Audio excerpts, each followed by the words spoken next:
I'm so damn fast, I could wake up at the crack of dawn, rob 2 banks, a train, and a stagecoach, shoot the tail feathers off a duck's ass at 300 feet, and still be back in bed before you wake up next to me.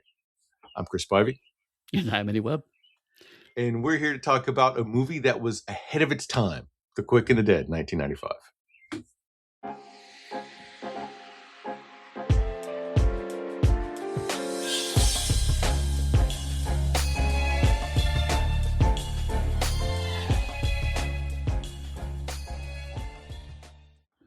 Good morning, afternoon, dawn, or evening, midnight, twilight.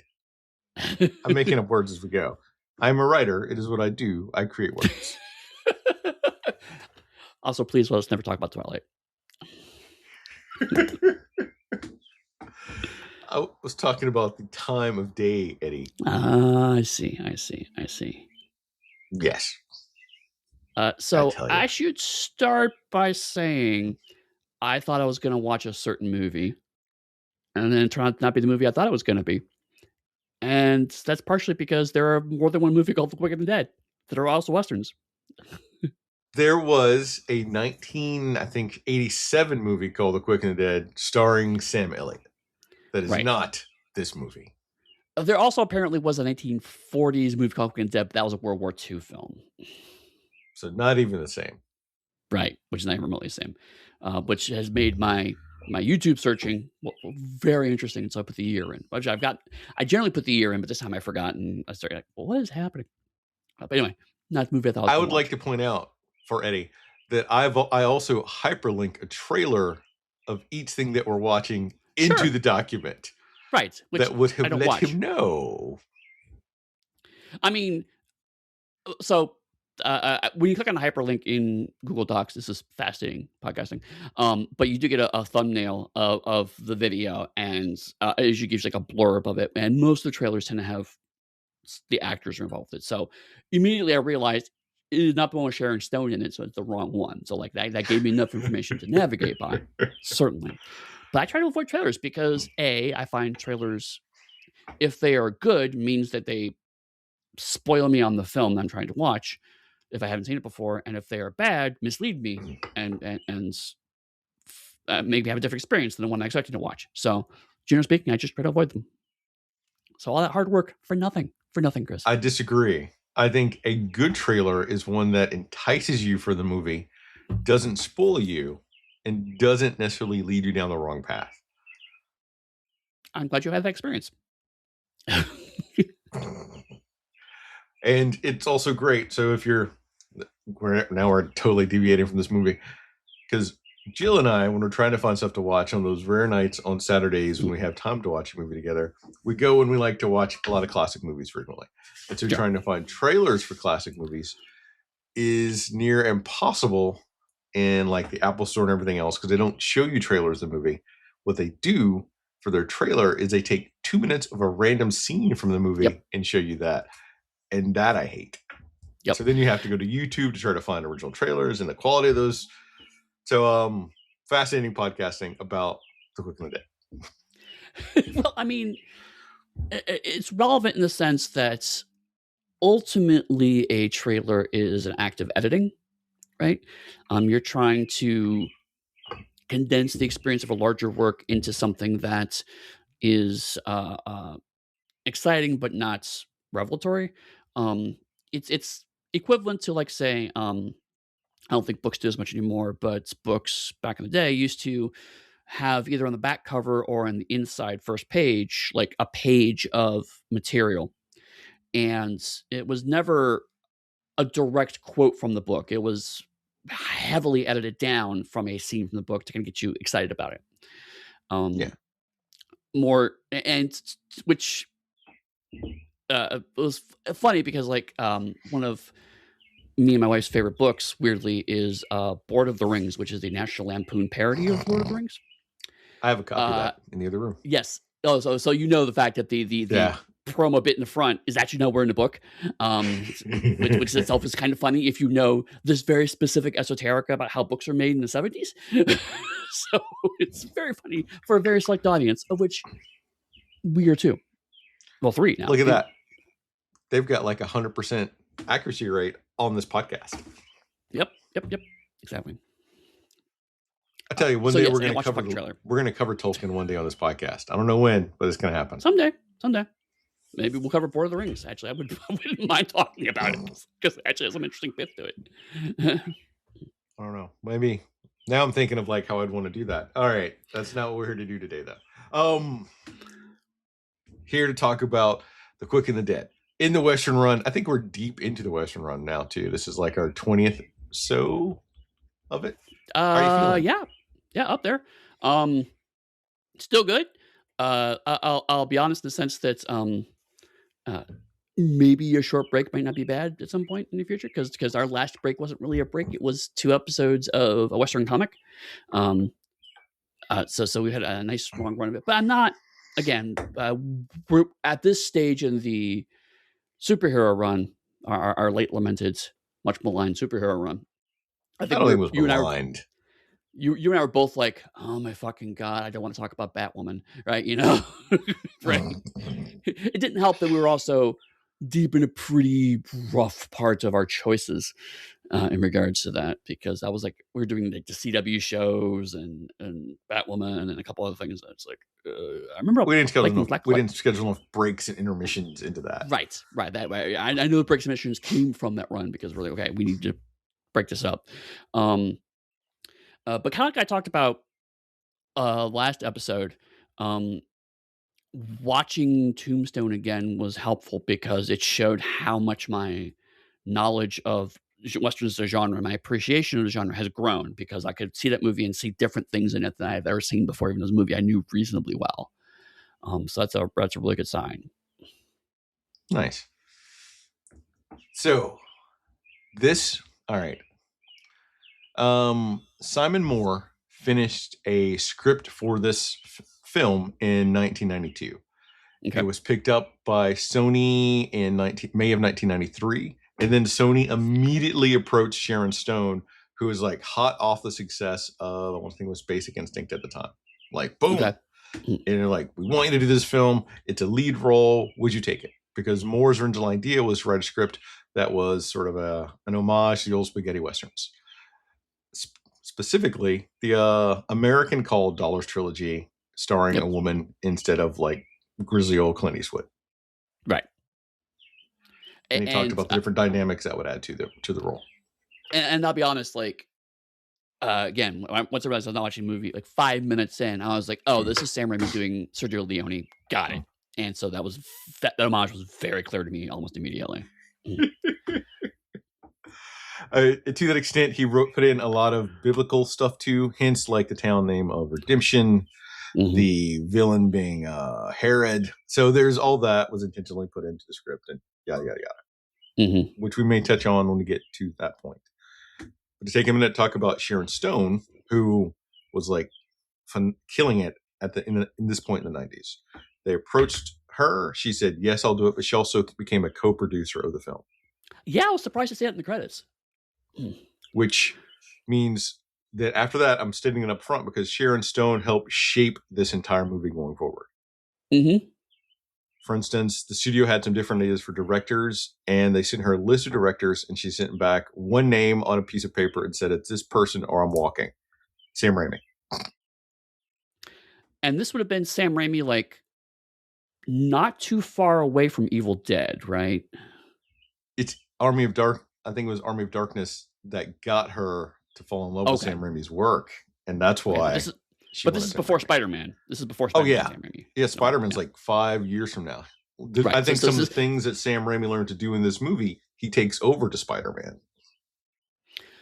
Right, because that was something that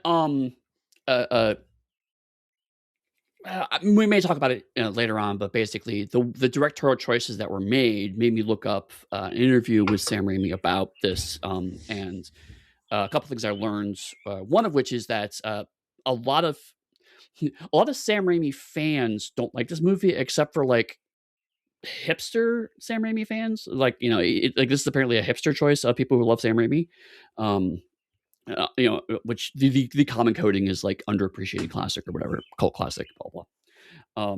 But he made comments like he tried to apply the style he used in Army of Darkness to this while also trying to emulate Leone, and he said like I'm happy with the film, but I made some mistakes in that film, and that helped me to evolve as a director. Specifically, he mentioned that it's the first time he had directed actual like named stars, Yeah. and they shaped how he became a director as a result. And specifically called out Sharon Stone. Like Sharon Stone helped him a lot in how to work with named celebrities as opposed to to be honest, mostly his friends that he had directed at this point. Which I think I may have seen the same interview, because he also talks about how he just used to move actors around like their prop pieces Mm-hmm. until this, Yep. and he learned that he can't do that here. Yes.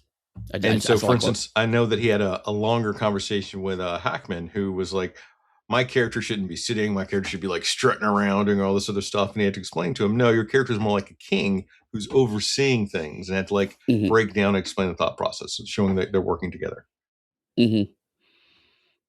Yeah.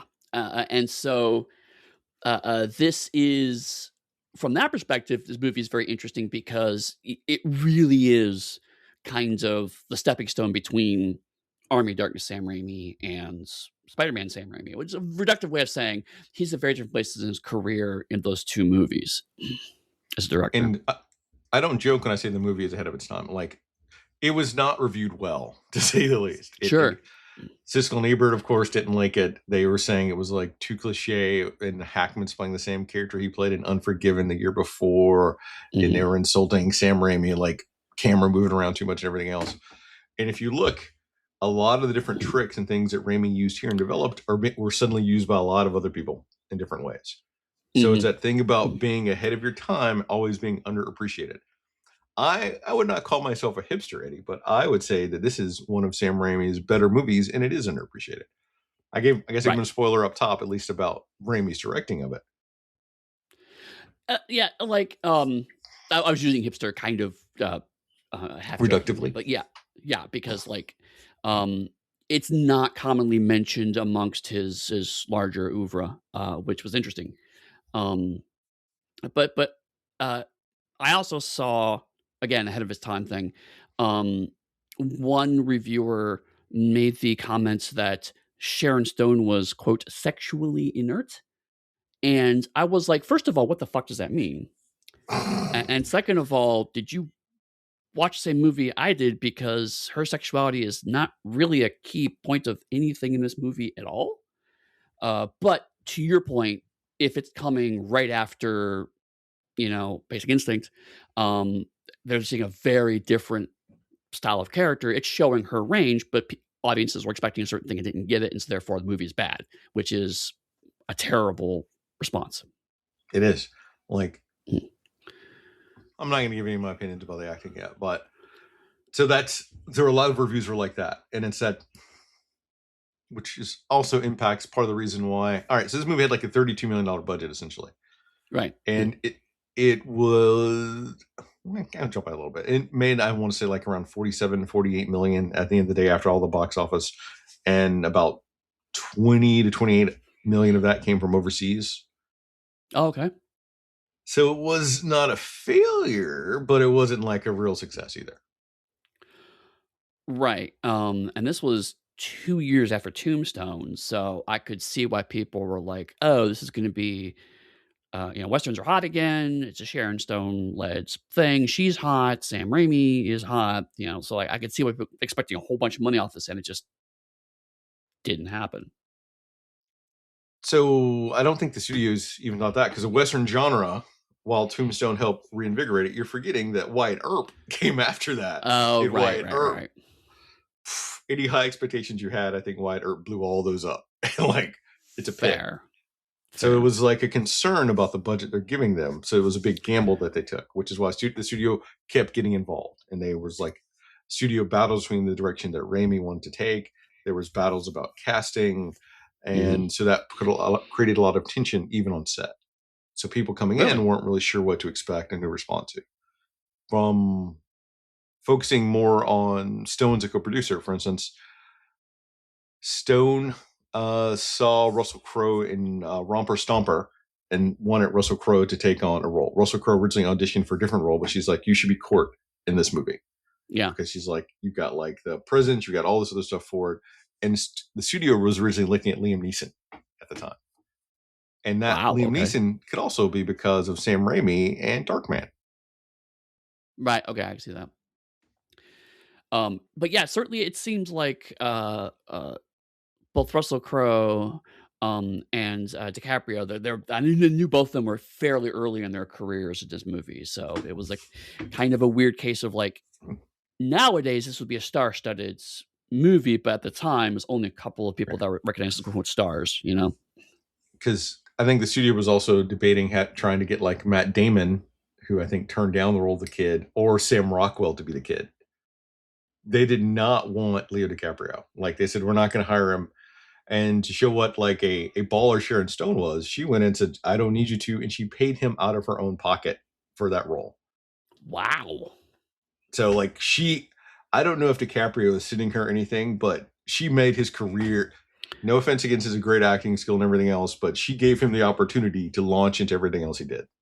Yeah, absolutely. Absolutely. And yeah, I mean, it's funny because like I think we talked before at some earlier films of there's been a weird sub-trend in this run of seeing people early in their careers in westerns, right? And how they don't act like the actors they eventually evolved into. Um, but weirdly, I don't think that's the case for this movie in the sense of like Russell Crowe is acting pretty much how I expect Russell Crowe to act in these kinds of films, right? So it's like that's Russell Crowe doing Russell Crowe thing. Only reason why I knew it was early in his career is because I happened to stumble across it when I was looking at something else online. DiCaprio, definitely very young DiCaprio. I could see, but I could see the elements of how he was an actor evolve, right? So it's like it's like this is not a surprising DiCaprio, just like it's very clearly slightly early in his career. But it He's was weird 21. and He would have already have done Growing Pains by now, Eddie. He should have been an right, old actor. right. Um, but surprisingly, it was actually Sharon Stone that was like, that's not how I'm used to seeing her act in a very interesting, positive way, right? Yeah. I was like, okay, she's trying to do Clint Eastwood, and I would argue better because she can actually act. We've talked about our opinions of Clint Eastwood in this past podcast before, but it actually made me think of how Charles Bronson was playing harmonica a bit more than Clint Eastwood necessarily, you know. To some extent, I could see that because at least harmonica had lines, a lot more lines to speak than what the man with no name did. And also, harmonica had a sense of dry humor. Like there's a bit of a wit and sarcasm around his lines that Sharon Stone seemed to be channeling a bit more. We've drifted into talking about the acting, and so I apologize for that. So let me step back and just say, um, it was. It's weird that you mentioned that there was a lot of controversy around the casting because I, having watched this, cannot imagine the people in these roles. It seems like it was such a perfect cast. Yeah, like I love Sam Rockwell, but I could not see Sam Rockwell as a kid. It No. doesn't, definitely not Matt Damon. Like I could understand why they would want a big name like Matt Damon even at this time to come in, because this should have probably been post Good Will Hunting, I think. Right, because like either of them, the kid would have kind of leaned more towards the arrogant side, and I really feel like the way the kid works is that he's a little more there's a bit of innocence in the portrayal that you kind of need to see. So again, like it's a weird case of like I can understand why in 1993 or 4 these names have been kicked around. That makes perfect sense. But I genuinely, having watched the movie, it's like I can't see other people in these roles. It would be very hard for me to see anyone else play these roles the way they had. And this was also Woody Strode's last film. Oh, that sucks. I think in some copies of the movie, there's actually a tribute to him at in the end credits. Nice. because he passed away shortly after filming for this. Yeah.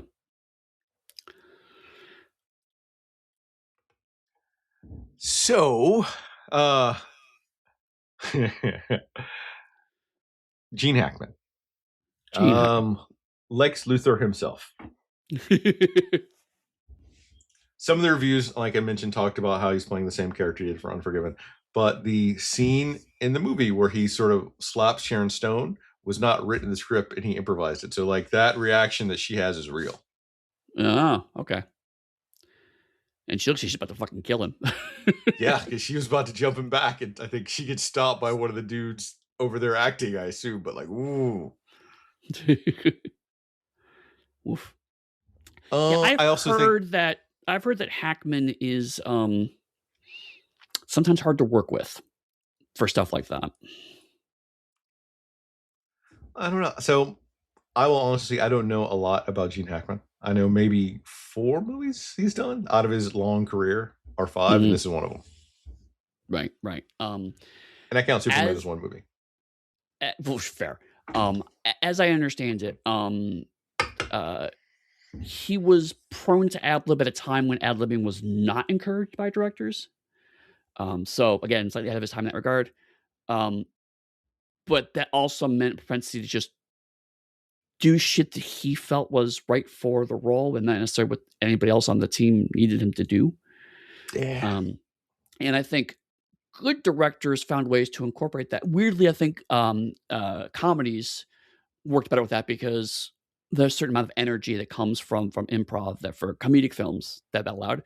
And I think it's one of the reasons why I think his villainous roles are so well regarded is because he always has that energy of like you're never quite sure what he's going to do. So I can't say his decisions were necessarily wrong artistically, but certainly I could see why that would be frustrating on set. Yeah. Well, especially in the 70s, so because that's when directors were the controllers of everything. But you could say Heaven's Gate got rid of that. Right, yeah. So Gene Hackman benefits from Heaven Gate's loss. All right, Lance Henderson. From my understanding, the hat and boot that he wore were his own. Okay. And he did his own stunts. Okay. And that horse flip thing, he added that in himself. Amazing. And the trick shooting, I think, was his too. So like all that was Lance Henderson. And he was so committed, he like dyed his hair, he like grew out a mustache and everything else. That is what I've seen on the internet. So I'll put that with a grain of salt, but I like it. He was clearly enjoying the role, right? It wasn't a huge role, but he was clearly enjoying the hell out of it. Yeah. Speaking of minor roles, I was surprised to not see Bruce Campbell. Well, that's because he's on the cutting room floor in multiple scenes. Ah, poor Bruce. But I think his name's still in the credits. I think. Is it? Okay, I didn't see it. But supposedly he had like a couple days he was on set, and so he was supposed to be in like the wedding scene and some other background scenes, but they all ended up getting cut. Yeah, because I know that that's like a running thing. Like he's in every one of Sam Raimi's. So like the mid 2000s, it stopped for like a good run. Every time Sam Raimi had a project, Bruce was in there somewhere. But he's been in the Marvel films now, so that's back on. Right. I know it's come back, but there was a I think it was when Sam Raimi was working primarily for Sony where that stopped, if I remember correctly. I'm still astonished that he is not a bigger like name actor than he should have been. Like I know he's loved by all of us as like a B movie actor, but I'm surprised he didn't make a bigger jump. Yeah, really. It's like why did because like Matt Damon, for example, like very similar start. You know, I was an actor because a friend of mine wanted me to be in a movie, and Matt Damon's career took off. But yeah, Bruce Campbell's never quite took off in the same way. It's weird. Yeah. I don't get it. Especially like young, like 90s Bruce Campbell was like leading man Bruce Campbell. So it's weird. Yeah. Yeah. The town itself, Redemption, was built to be destroyed. So like from the start, they knew they were going to tear it down. So that's why they got to play a lot more loose with the set. That's why like there are more bullet holes and things, and it was all sort of easily torn down. So they didn't care about it. So that was a nice touch, I think, aesthetically for the film also. Yeah. It's definitely smaller, but I think that's just because we have been through a run of Westerns where the directors went bonkers with building sets. So like that, I don't think that's a fault of this movie necessarily. Rather than it's really hard to scope out when you're used to seeing movies like Silverado, which is a massive fucking set and stuff like that. There's also a lot of deleted scenes, and there's at least one cut scene that was a sex scene between Stone and Crow that got cut from the US version, but I think it was in the international version. It was not in the version I saw, which I rent. So I rented it on YouTube. I'm in the UK, but also YouTube generally, when you rent stuff on YouTube, tends to float around the US cuts of things. So that's not a huge surprise. Okay. Anything else about the background of the movie? I think there's some other stuff we could talk about, or we can move into the movie proper. Yeah, I'll be doing the movie proper because there's a couple other thoughts, but we're now moving into. We've already kind of started talking about the whole movie, but I think I just gotta just dig into it. All right. We open on a lone rider galloping across the plains who comes upon a broken down wagon and a man digging. He grabs a rifle and fires, but she fakes him out and turns the tables and leaves him chained to his own wagon in the middle of nowhere. Then she rides on, reaching a cemetery that overlooks the town below.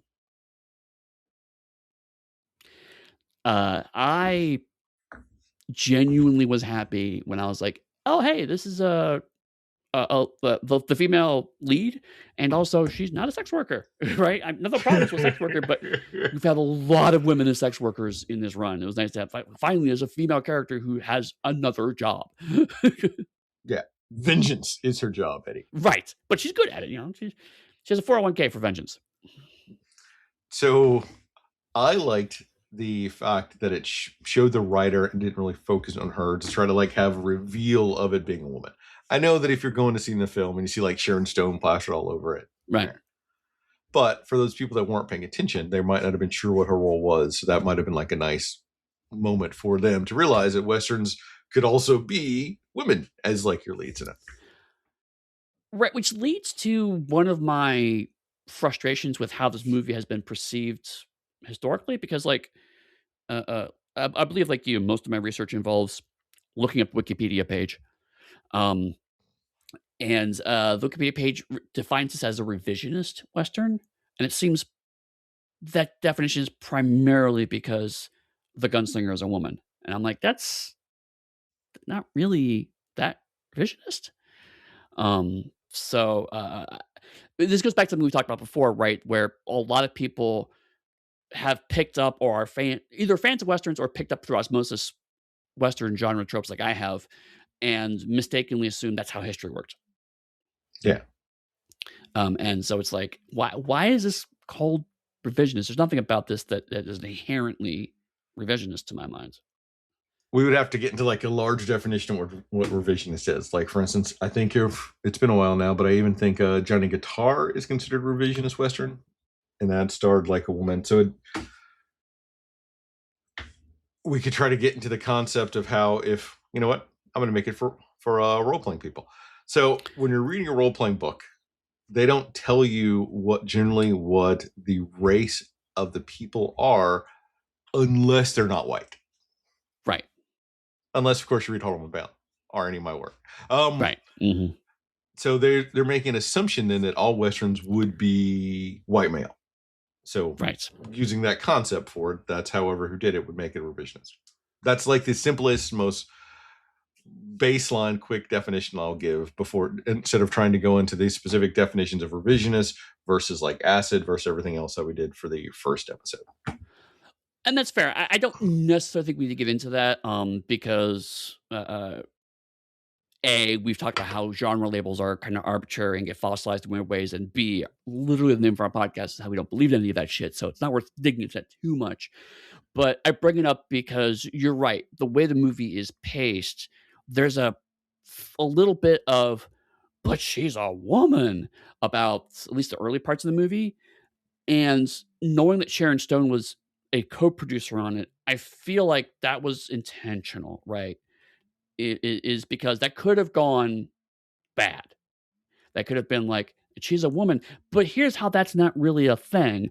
It's like, no, she's a woman, full stop. And the movie continues to go out of its way to prove that that's a cool thing you should want. Yeah. And I'm gonna give some. I'm assuming since I never read the script, give it to Moore, who wrote the script and envisioned it having a female lead to it from the It's totally start. fair, because based on how you describe it, it sounds like Sharon Stone became excited about the prospect and signed up to be a co-producer. So it probably was on the strength of the original script. So that's a fair shout. Yeah. And then she brought her own amazing acting on top of it and a vision. Right. Like, I think we've established from background talk that she had a vision for how this should go and used her clout to make that happen. Yeah. But I'm a sucker for Westerns, as we all know, but I love the open person riding across the landscape, hands down.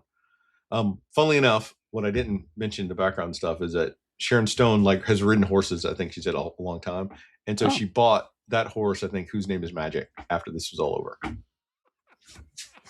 That's amazing. She's a horse girl. I love it. Like the things that you get to find out doing. I love finding all this stuff from podcasts. Is there anything else totally. you want to talk about that, other than the fact that Cemetery looks like it's directly lifted from Army of Darkness? Yeah, and that was actually the reason why I was for a minute confused as to if I remember this movie or not, because there's a bit of horror DNA in this, because it's Sam Raimi, right? It's early Sam Raimi specifically, so like he's got a bit of that in his head, and I think again, like this chunk of the movie, me, I was like, okay, this is Sam Raimi doing Sergio Leone, got it, but a indie American director with horror as his where he cuts his teeth ends up emulating Leone really well as a result, because we talked before about the role of violence and how it tells stories and how that specifically changed with spaghetti westerns. So like injecting horror beats without being a horror film does get you really close to Leone-ish look. And so, having stuff like that is not necessarily something Leone would specifically have done, but it gives you the same vibe with a slightly different flavor, which is hard to do, frankly. It's like, it's not a homage. There are certainly homages to this, but it wasn't like Silverado, where I was like, okay, this is clearly a Leone reference. Okay, this is clearly a Ford reference. Okay, this is he's working in the same space, but he's still very clearly Sam Raimi. And I think that horror bit is what pushed it into being the right space, but not just a parody or an homage. And so all right, the year came from Wiki, so I don't know if this is a year, but I like the fact that it has a grounded year. In 1881, a gunslinger known only as a lady has now entered the town of Redemption and swaggers into the saloon.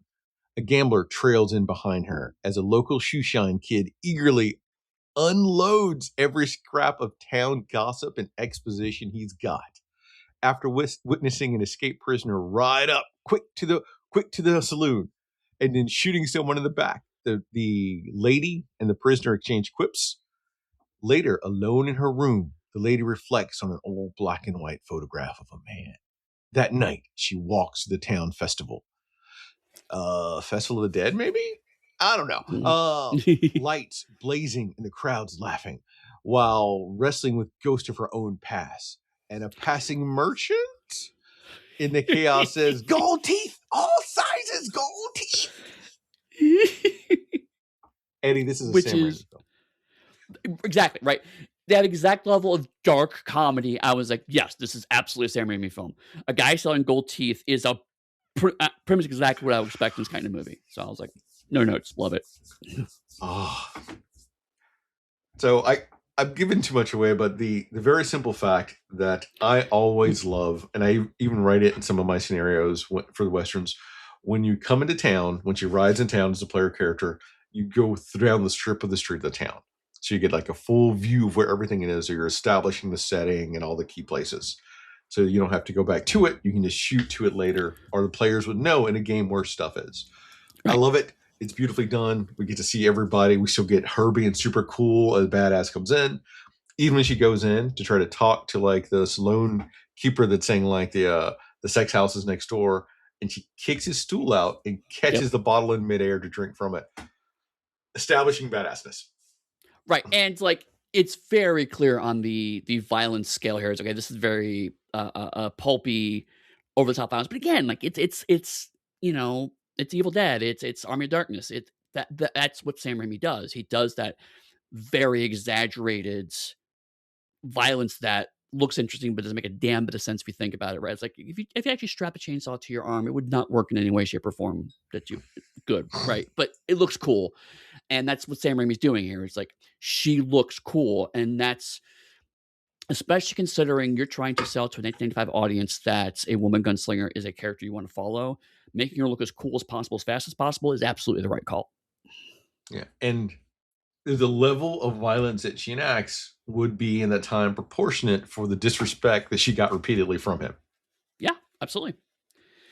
And so I also like the fact that she comes in during a celebration, which is something that I had not seen yet, really, because a lot of the scenes talk about they walk into town, everyone's either a little nervous or they're going about their day, but the day is kind of quiet for whatever reason. It's a relatively quiet scene. This is very excited, bombastic, which gets you on the side of the community surprisingly fast, even though this guy's being a jackass to her. Afterwards, he's been nothing but respect for her, and that more or less stays throughout the whole movie. And so it's a good way of kind of getting you on the side of the town community, not necessarily for the gunslingers you see. Although, changing topics real quick here, I can't not love Keith David. I don't care what the hell he's playing.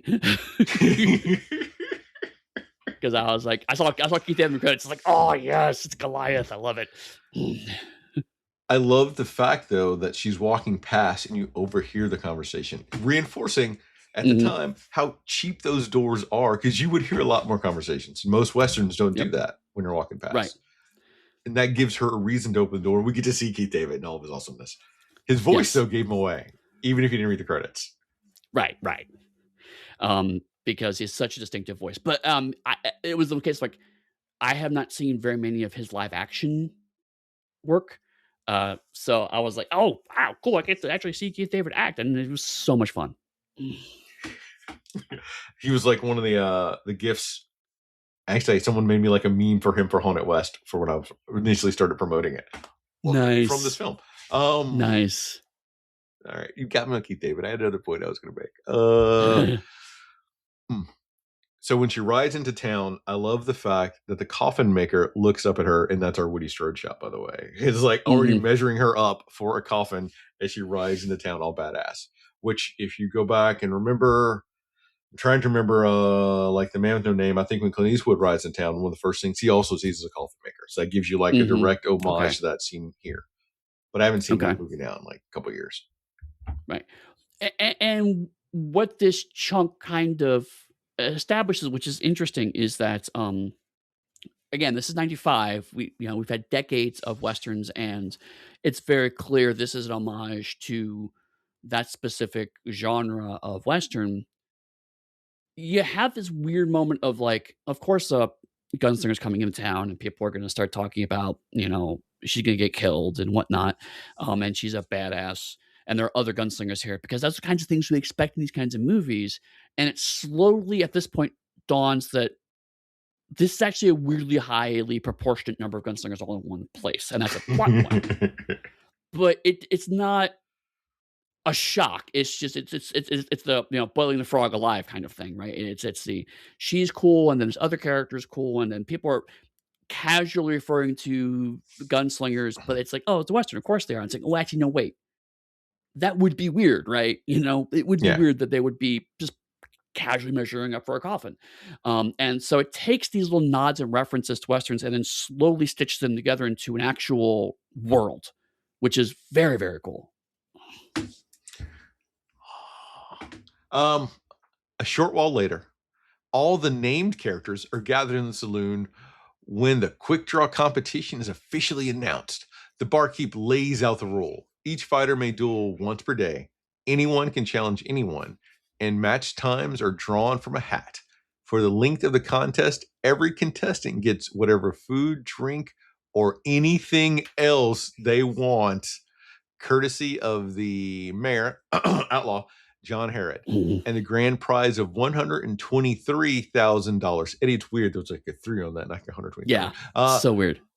A few volunteers step forward. The kid goads Eugene into joining, followed by Sergeant Cantrell, Keith David, and Spotted Horse, while the kid casually drifts off to flirt with the lady. So I was like, "Oh, it's a battle royale movie," which is funny because like the battle royale genre didn't exist in 1995, but it's basically what it is, right? It is a contest of, and for those who don't know, battle royale genre movies are basically this. It's ultimately is a tournament of some kind, and they have surprisingly rigid structures, similar to like heist films, where like if you've seen one, there are certain beats and moments that happen, even if each movie takes them in different directions. And surprisingly, I'll just cover it now. This movie hits all of those beats. Weirdly enough, again, even though they try to exist, which is that the first contest is played out. The first round contest is played out in detail, so you can meet the main contestants. Do you Well, want to do that here? I'm just glossing over real quick, Okay. right?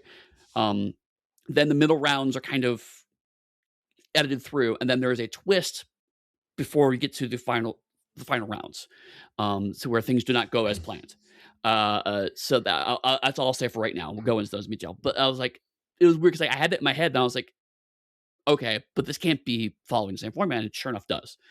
And one of the pieces of that formula is you have to have a moment where all of the contestants meet each other, and the audience has the fun of figuring out which ones are going to die before the final rounds.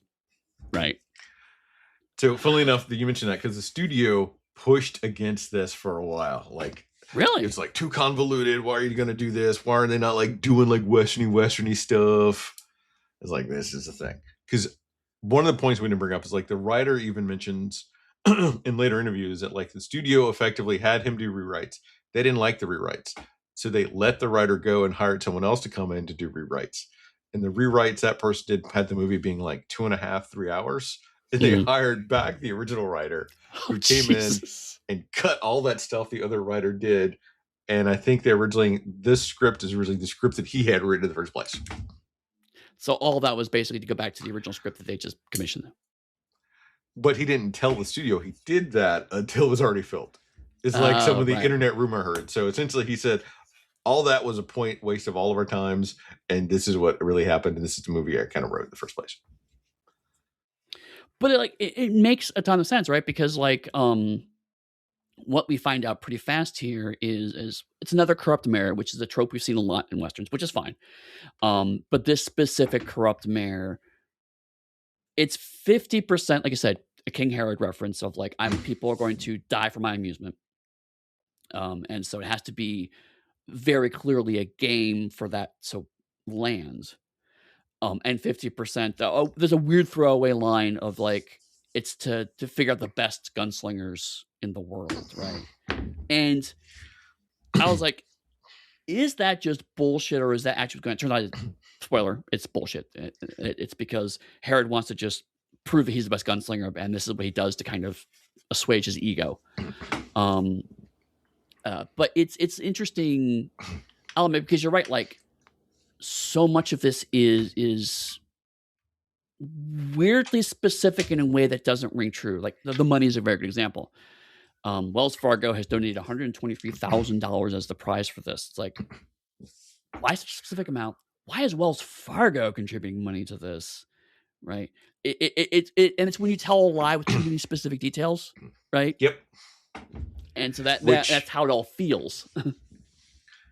and I'm pausing here on the scene even before Herod comes in because this dynamic is important because it's giving you the shot of all our characters that we're supposed to jive with. One of my complaints about the film is I think this piece should have been about 3 minutes longer and focused more on the characters to help individualize them. I agree with that. Because one thing that starts here, I'll probably get more to it throughout, but like the relationship of she's now still called the lady, but the lady of the kid. Because right now, it's a little unclear where that's going, and I think a little more time. And the other thing also is because they get more screen time than the other characters do. if you're savvy enough, you can go, okay, I know who's going to live and who's going to die because Yep. Keith David character is not getting enough time, but Leonardo DiCaprio's character is. So I'm pretty sure I know who's going to make it all the way through. Yeah, and like the Swede is getting next to no time. Right. Not like a lot more time, and I don't want it to be too long. I think 3 minutes at most, but even just like 15, 20 seconds more of screen time in this scene per those characters that are not our main ones would have gone a long way. Right. It should have been. It's fine if there's a couple characters that are like, okay, like the Swede's probably not going to make it through, right? But like, you want to give each of those characters roughly equivalent time. So again, like, there's the fun of who's going to make it through. Like, we obviously know Sharon Stone's going to make it through because she's the lead, but like, we don't know who the supporting cast will be through. It's a bit like a murder mystery, actually, in that regard, right? We need to know who's going to die, who's going to be the killer. You want that same rough dynamic, which is one of the reasons why battle royale films do so well with people who are mystery fans, because there's a similar rough underlying structure between them. Then Herod arrives with a squad of armed men asking how many true gunslingers remain before entering himself.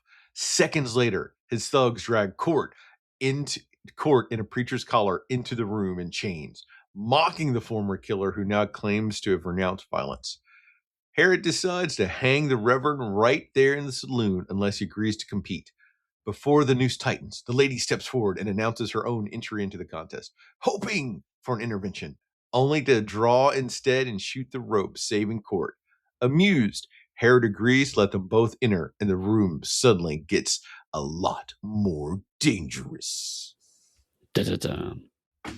I envision Darkwing Duck in my mind, by the way. Let's get dangerous. Yeah, no, and I love this because like there's a great moments of Herod going, because like, again, if you know rough tournament structure, you need 16 people to make this work. Yep. And none of people are signing up, and so like he's mad that he can't get to quota functionally. And so already you get a sense of where Herod is. Fine, I'll just join myself. It's like, again, even at this point, I was like, you're protesting a little too much. I think this was your plan all along. Again, he conveniently has Court in chains right off stage, and so it's like, okay, this is a setup of some kind. Dramatic flair is important, Eddie. But I like the fact that the lady at this point in time seems like she's more or less aware this is all bullshit. We don't yet know why she's here, but she's clearly not here for whatever this is. And so she's kind of, so when she steps forward, it's actually a bit of a surprise.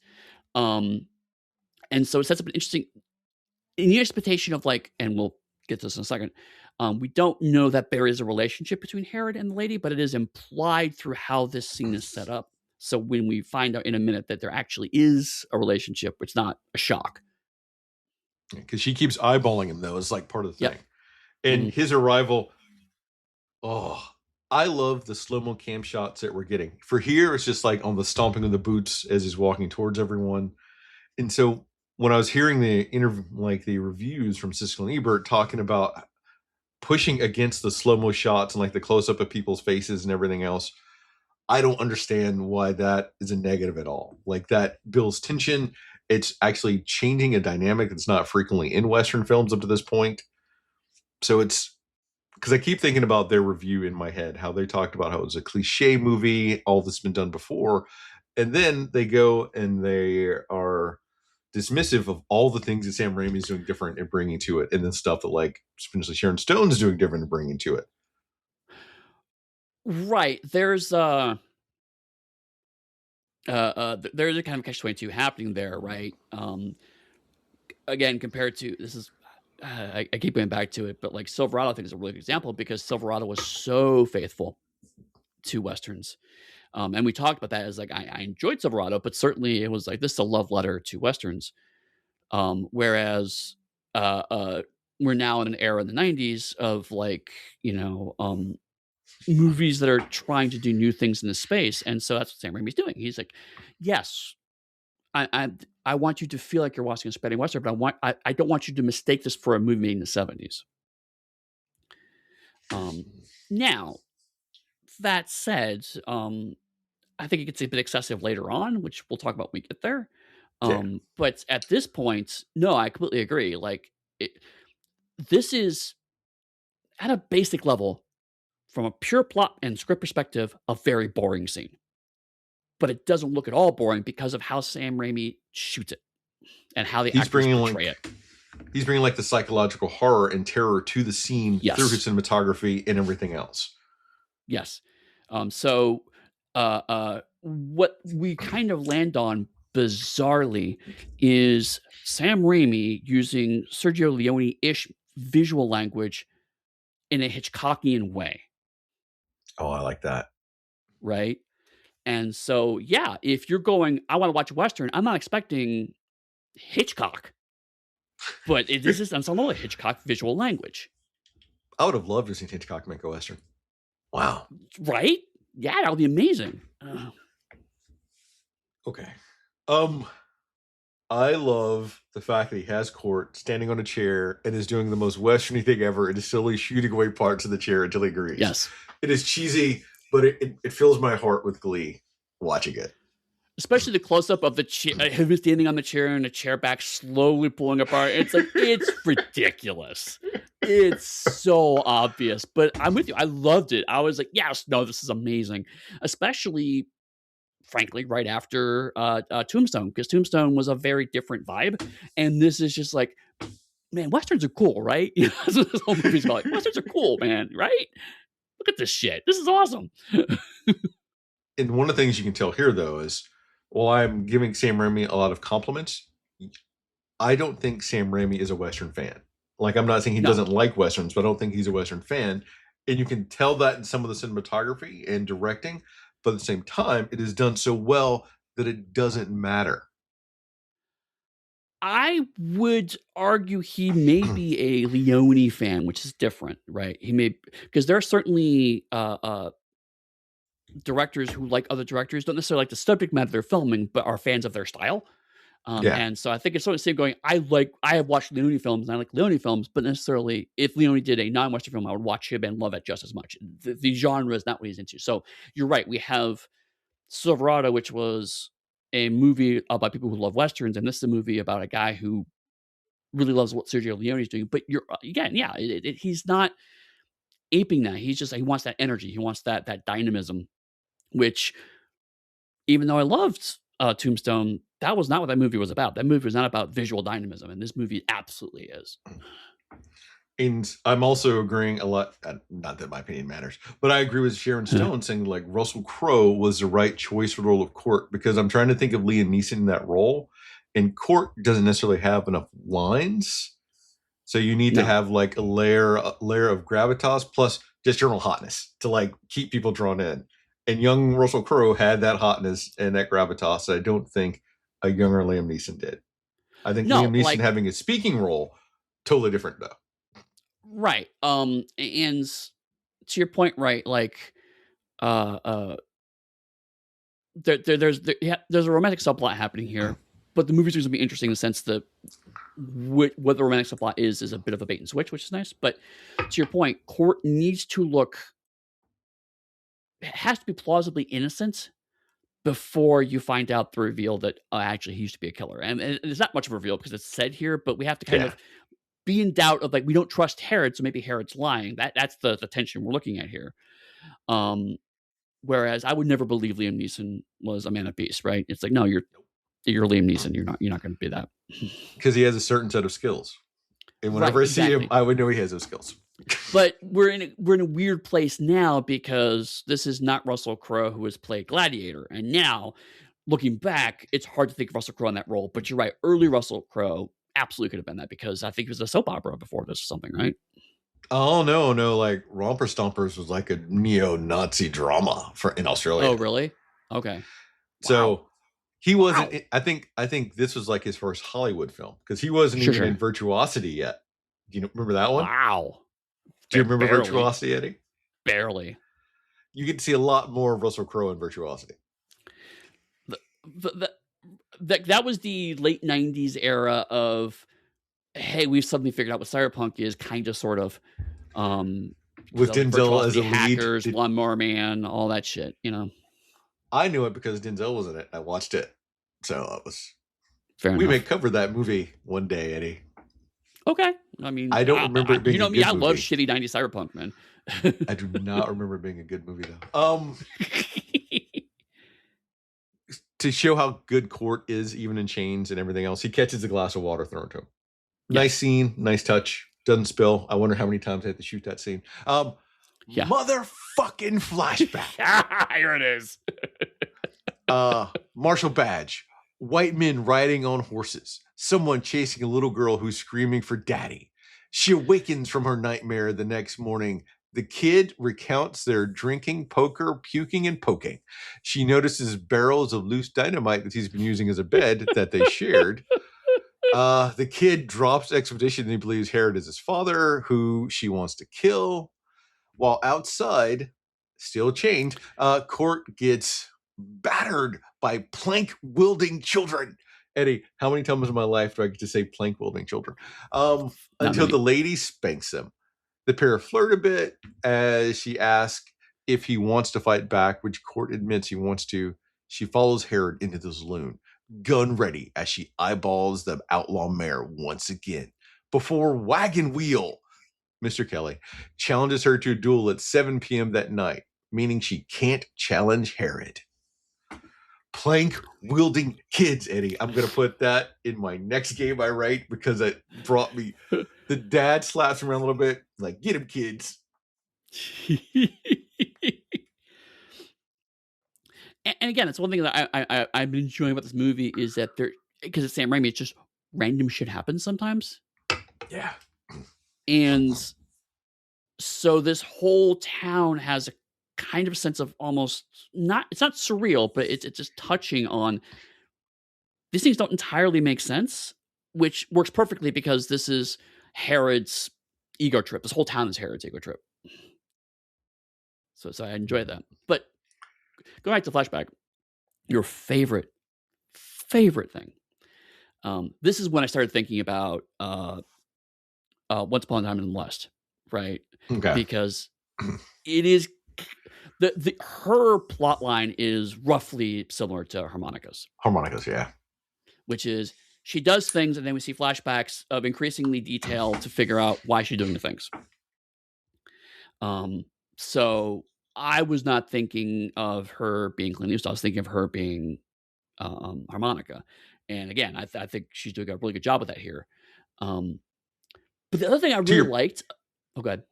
Before going, but to your point, one of the reasons I think you see that so distinctly is because Harmonica's entire background is this, down to the harmonica that is the item that he takes, and she takes like the marshal's badge later on and everything. So that is why you see it. The reason I say The Man with No Name of Clint Eastwood is more from her visual aesthetic that they're going for. Sure, absolutely. She looks like that. And the harmonica thing will be even more relevant when we get near the end of the movie. Because it's the same. But the other thing I like is like, unlike that movie, those flashbacks tend to come whenever she is asleep. And so the slightly more diegetic way as to why she would be having these thoughts is because opposed to, Harmonica randomly thinking about his life. It's like, no, she's having nightmares. And so that actually makes a certain amount of sense. Yeah. And then leads to one of my surprisingly favorite parts of the movie, which is how sex positive the lady is, right? Because I realized pretty quickly that if these gender roles were reversed, the kid would just be the lady that the man found at middle of the night and had sex with because he was masculine and virile. And the movie just doesn't let up from that. Like, she just genuinely just like very much would you shut up kind of dynamic the whole time. She's drunk, she's hungover, her shirt's hanging open. She doesn't give a shit about this annoying little guy. He's like, I'm such a badass. I slept with a lady, blah, blah, blah. And she's just like, shut up. Wait a minute. Why are we sleeping on gunpowder? What the actual fuck? Are you insane? And I love it so much. Like, hands down, that's awesome. Which is also one of the reasons I'm a little, I guess, disappointed they cut the sex scene between the lady and Court, because then that would reinforce more of like sex positivity for her. Because in the westerns that we've seen, dudes go around, they're sleeping with everybody left and right. That's not an issue. That would have added on more of that homage of it too. Right. And so, again, like the movie kind of implies like, oh, here's the romance going to be between the kid and the lady, and it's like, no, it's over. You missed it. Um, and it's not a romance subplot. It's just she's just horny and wants something, and like because of the way it's cut, I actually really like it because the kid explains all the stuff we miss. You know, you were drunk, we were puking, we had sex, and by cutting it all out, it proved for the lady like none of that matters to her. What matters is her vengeance. Yep. Just like all of our strangers that come into town seeking vengeance. Love it so much. Dynamite though is definitely I'm gonna show you Dynamite now. You know we're gonna use it eventually, right? Check off Dynamite. I think that's pretty much all I want to talk about. I had to mention Wagon Wheel coming back because it's just funny. Because he still has Right. a fucking wagon wheel to So him. the other thing before we get to the actual first fight, this is one part where I kind of had to turn off my game design brain because I realized that in no way, shape, or form is this tournament meant to be fair. Because if the rules made sense and if the characters were, if she was here to be in a tournament, she should have immediately challenged him, Herod. Right? If that was her goal, she challenged like as soon as she signed up, that should have been the first thing she said. I'm challenging you immediately. And so like this whole, oh, you can't challenge him because somebody else has challenged you thing kind of comes out of nowhere. But then I realized at no point in the earlier scene was that rule established. So it's kind of a weird space where like everyone knows that's the rule, but we as the audience didn't know. So like I was a bit frustrated at first because I'm like, why would she should have known that? Why didn't she know that? But I realized what may have happened is everybody else was aware of this because they came here intentionally, and she just wasn't told that those were the rules. Yeah. And no one bothered to tell her because she wasn't expected to be part of this tournament. So I guess for me, I didn't think about that because from her acting, she's here for vengeance, but she has more humanity than what we've seen anyone else have so far. Well, right. And right. she, even in her acting, she seems to be grappling with, am I going to kill him or am I not going to do it? Like she hasn't made up her mind about which direction to go yet. So that's, for me, is why she hasn't challenged him. It's sort of how I was reading it. Yes, retroactively, that all makes sense. I was talking about when I was at this point in the movie, I was like, why is she not doing this? And that's where I kind of came to at that moment. You're right. When this movie is doing really surprisingly well is that it seems like it's a very straightforward movie, but actually weird moments that happen earlier in the movie slowly do get retroactively explained. The whole movie's ultimately, again, a bit like Once Upon a Time in the West, where the very end of the movie explains everything that happened before on some level.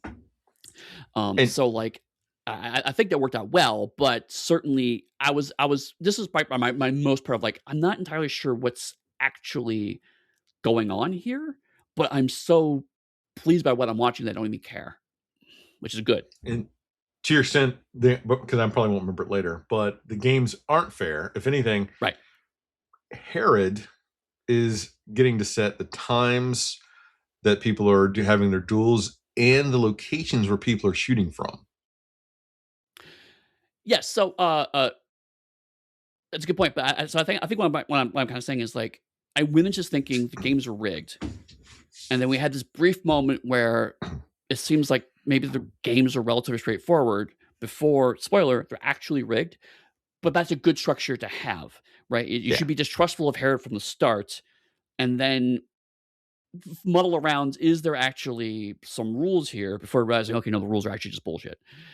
So yeah, it's a good way of doing it. It was just, this was this is the exact moment, chunk of movie where I was like, wait, are there rules or not? And I'm happy with it, but, and some confusion in movies watching is fine.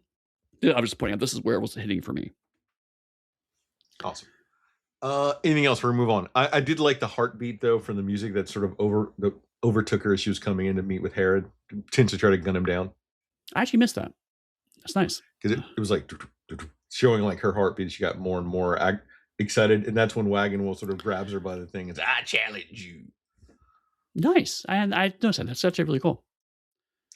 In the first round, the kid easily defeats the Swede, who he lets live before Herod congratulates and insults him all at once, before trying to goad Court into being more excited for the thrill of the duel. While Spotted Horse shows off his countless bullet wounds and claims that he is unkillable by bullets. Herod and the kid quip before he buys a cheap gun for Court. The kid and declares that he can only have one bullet at a time to prevent him from shooting his way out of town. The plank wielding kid from earlier picks up horse shit, Eddie. Like, Matt, there's piles and piles of it to throw at Court. Yep. That, despite his conversion, Court reflectively draws when challenged and wins his first round. The lady asks him why. Who wrote this? Well, wait, I did. The lady asked him why he won. Damn it, stop making me laugh at my own thing. I need an editor. Okay. The lady asks why he did it. Herod sort of steps in and explains that Court was really an outlaw who wrote them.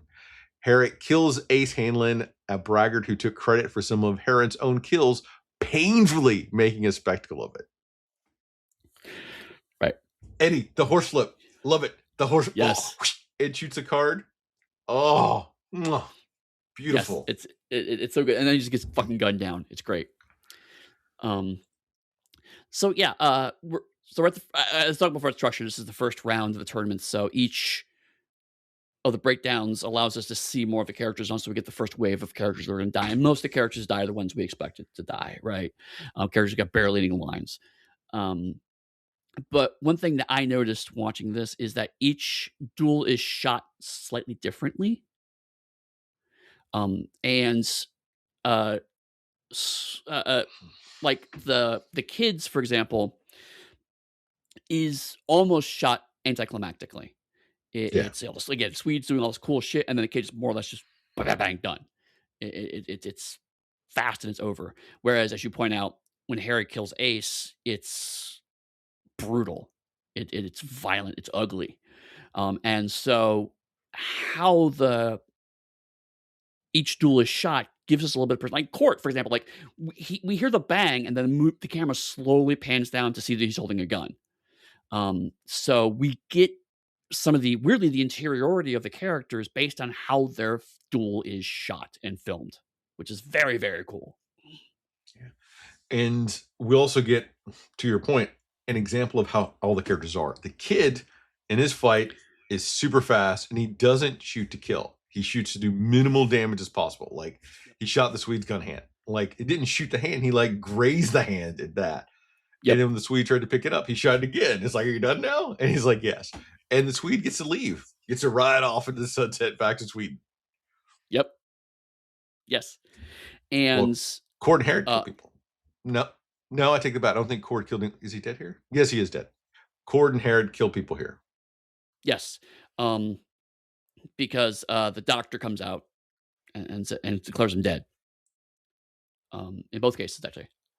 And yeah, like we see, I think to go back to the kid for a second, his braggadocio is so prevalent. He's been bragging to the lady before when he meets her. He's bragging afterwards, having slept with her. He's bragging now. And so when Herod cuts him down, he looks genuinely wounded, right?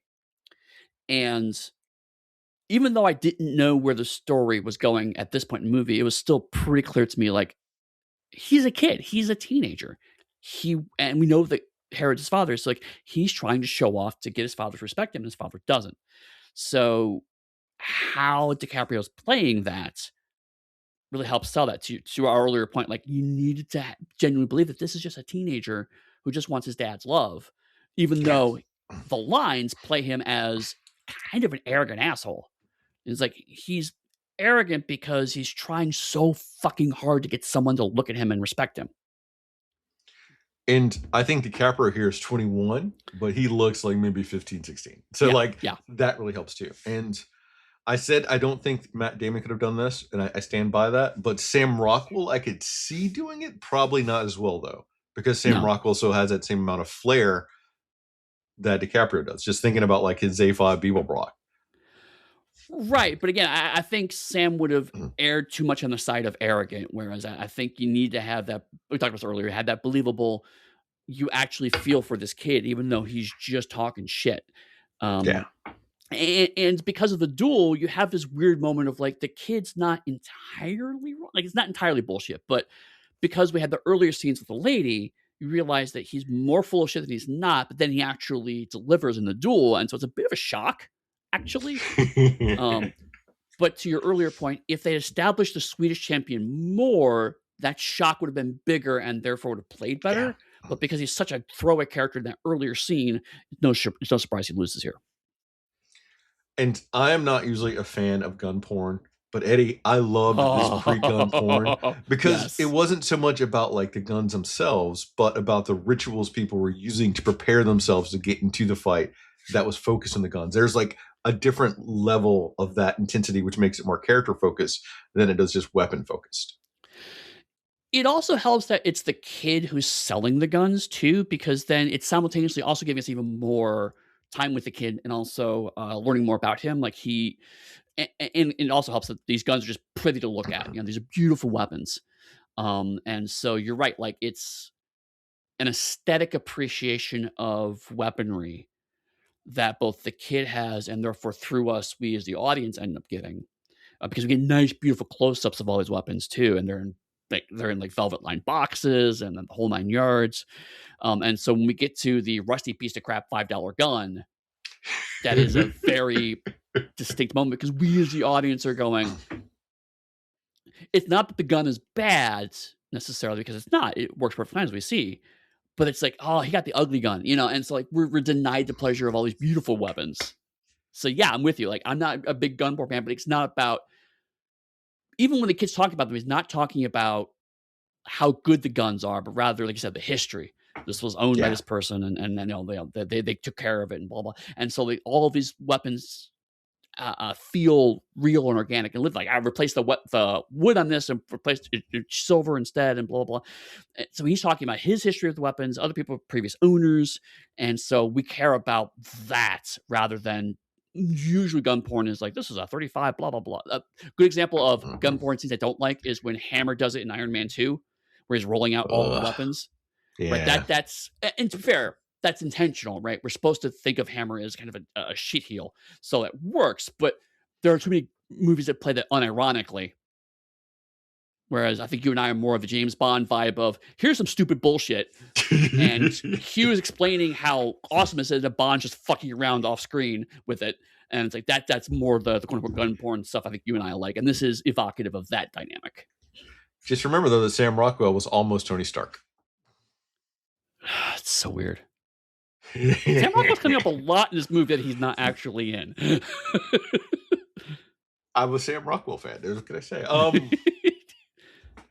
We might cover Confessions of a Serial Killer someday too. All right. So back to this movie though that does not feature Sam Rockwell. I love the rooftop snipers. That is a beautiful setup. It Yep. shows planning out for this entire thing because you got a bunch of gunslingers with guns. There's no reason why they wouldn't try to gun people down and just take whatever they wanted. Right. Snipers add a nice touch because in this, it looks like pistols have a pistol range to some extent, unlike rifles Yes. that have a longer range because they rotate between weaponry to do things. So put that. And the chair set up to watch everything like a king. Like I'm totally agree with Sam Raimi. That is the aesthetic he needed for this Gene Hackman character, and it does make him different than the Unforgiven character that struts around how he wanted to do in the first place. Right. And it's funny you mention that because now that you say that about the guns, I hadn't, I think, consciously noticed it, but retroactively, I'm putting pieces together.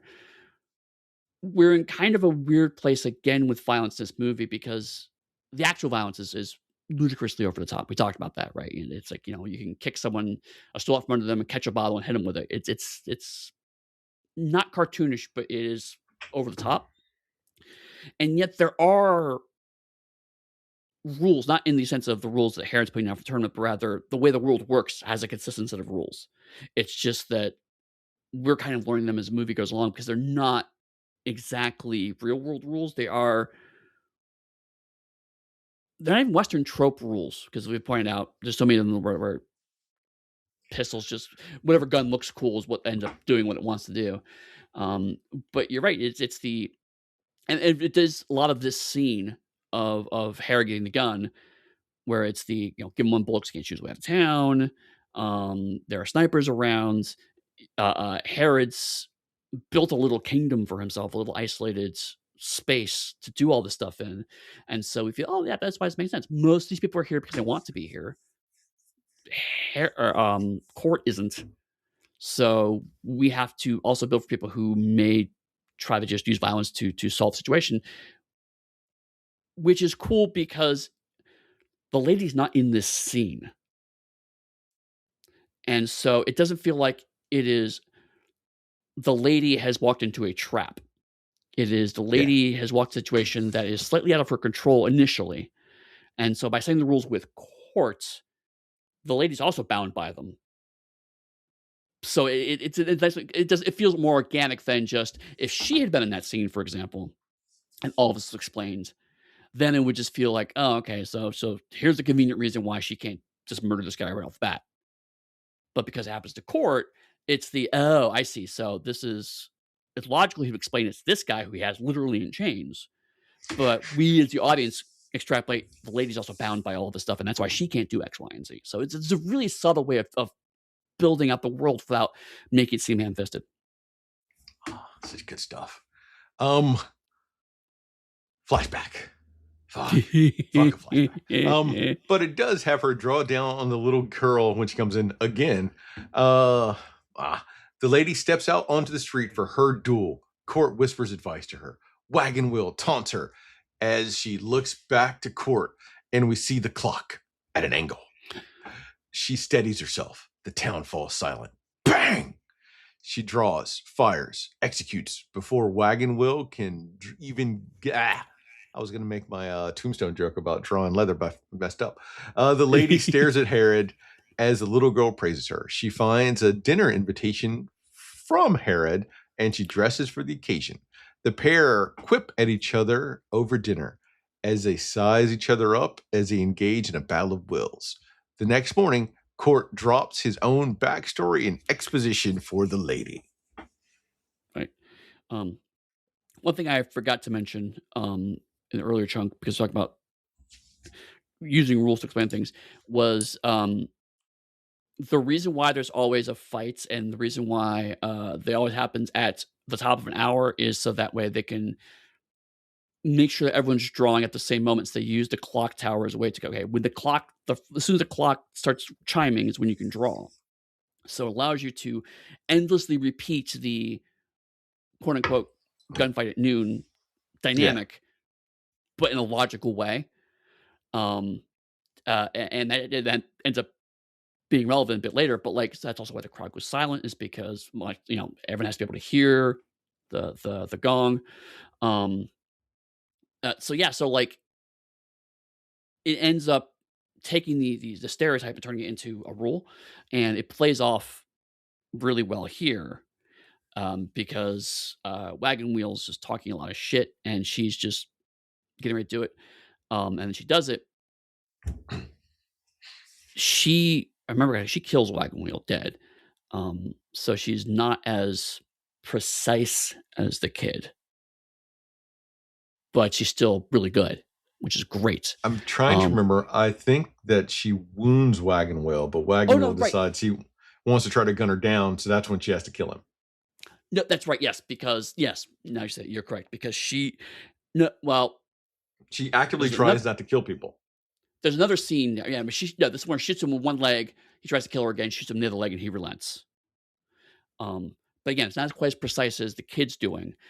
So it's and Court's thing was just so blindingly fast that we actually didn't even see the draw, right? So like each gunslinger is getting a slightly different vibe about them, which is nice. And of course, Herod's just brutal. He's just an assassin. He's a murderer. And so it's wild that you get that much variety in extremely similar weaponry and extremely similar setups, which is really hard to do. like we've already actually established how you're saying the characters. For instance, we know that she is great at feigning the trigger, which we saw for when she freed Court from Yes. falling, and Right. that's I going to come forgot up. that. You're right. That's her signature move versus like everyone sort of has their signature thing, and that's hers. Right. And then we have just great little dramatic comedy moments. Again, Sam Raimi perfectly. Court's chained up, and there's a glass of water just out of reach, which is torture. It's horrific. But then we have the later moment he comes back and he just gets a finger on it and knocks over the glass. He goes, "Oh!" It's so funny, and you feel bad for laughing. But like Crow, just a great job of that comedic timing. You're just, "Oh," just so great. Oh, and I do love when she's doing her duel, though, how they have the back shot of her pistol and everything else to give more of that she is a gunslinger. Like little touches like that work really well. Oh, that's a good point. Like, the actual official Leone shots of behind, you're right. Only she gets those. I hadn't thought about this just now, but you're right. She gets the kind of iconic "I am a gunslinger" framing, but nobody else actually gets those shots. Up to this point, I think it changes Yes. later in the film. She gets like the first one, I think. Right. I hadn't thought about this, but you're right. So then we as the audience are forced to say she's a gunslinger because the movie is simply framing her in this iconic way that we know means she's a gunslinger. That's a really cool point. That dinner, oh, because you keep wanting her to shoot him, and we get like the little derringer drop that she pulls back up and everything else until she finally leaves. But what we establish is that Herod has daddy issues. Yes. I admit, at this point, I was like, "Now, why haven't you shot him? It's the whole reason you're here." But to your point, I didn't know it at the moment, but you're right. She doesn't want to kill, and there's a blink if you miss it moment, because I had to go back and rewatch this bit. After she shoots her first guy, she has a short look of shock. So she's good at shooting at targets, but not at people. And so retroactively, what's kind of happening in the scene is that she has the Derringers under the table too, on top of it. So like none of this is in her wheelhouse. Just to straight up murder somebody, not only is it ethically wrong for her, but also it's just not her skill set. But we're in kind of a weird bit where it's unsure. Is she reluctant because of what he's saying? Because what he's saying is a bit odd for her to be mad about. But then again, we find out more later. So like, I'm starting to realize it's okay if I'm a little confused at the moment. The movie will. I had now enough confidence in the movie that'll fill in gaps later. But dinner scene certainly was like a really interesting moment because I was kind of. We've talked before about how sometimes when movies bore us, we start to ask questions movies wants us to ask. That's not quite what's happening here. Rather, it's again a bit like a mystery movie where it's like the movie's telling me you should be asking questions, but we're not going to tell you which question you should be asking yet. And so, like, you should feel like something is wrong about all of this. And I walked absolutely right. Everything about that felt wrong. But I'm not sure what I should have been looking for. So it's a good moment of I'm asking all the questions, not a bad moment of asking all the questions. Cool.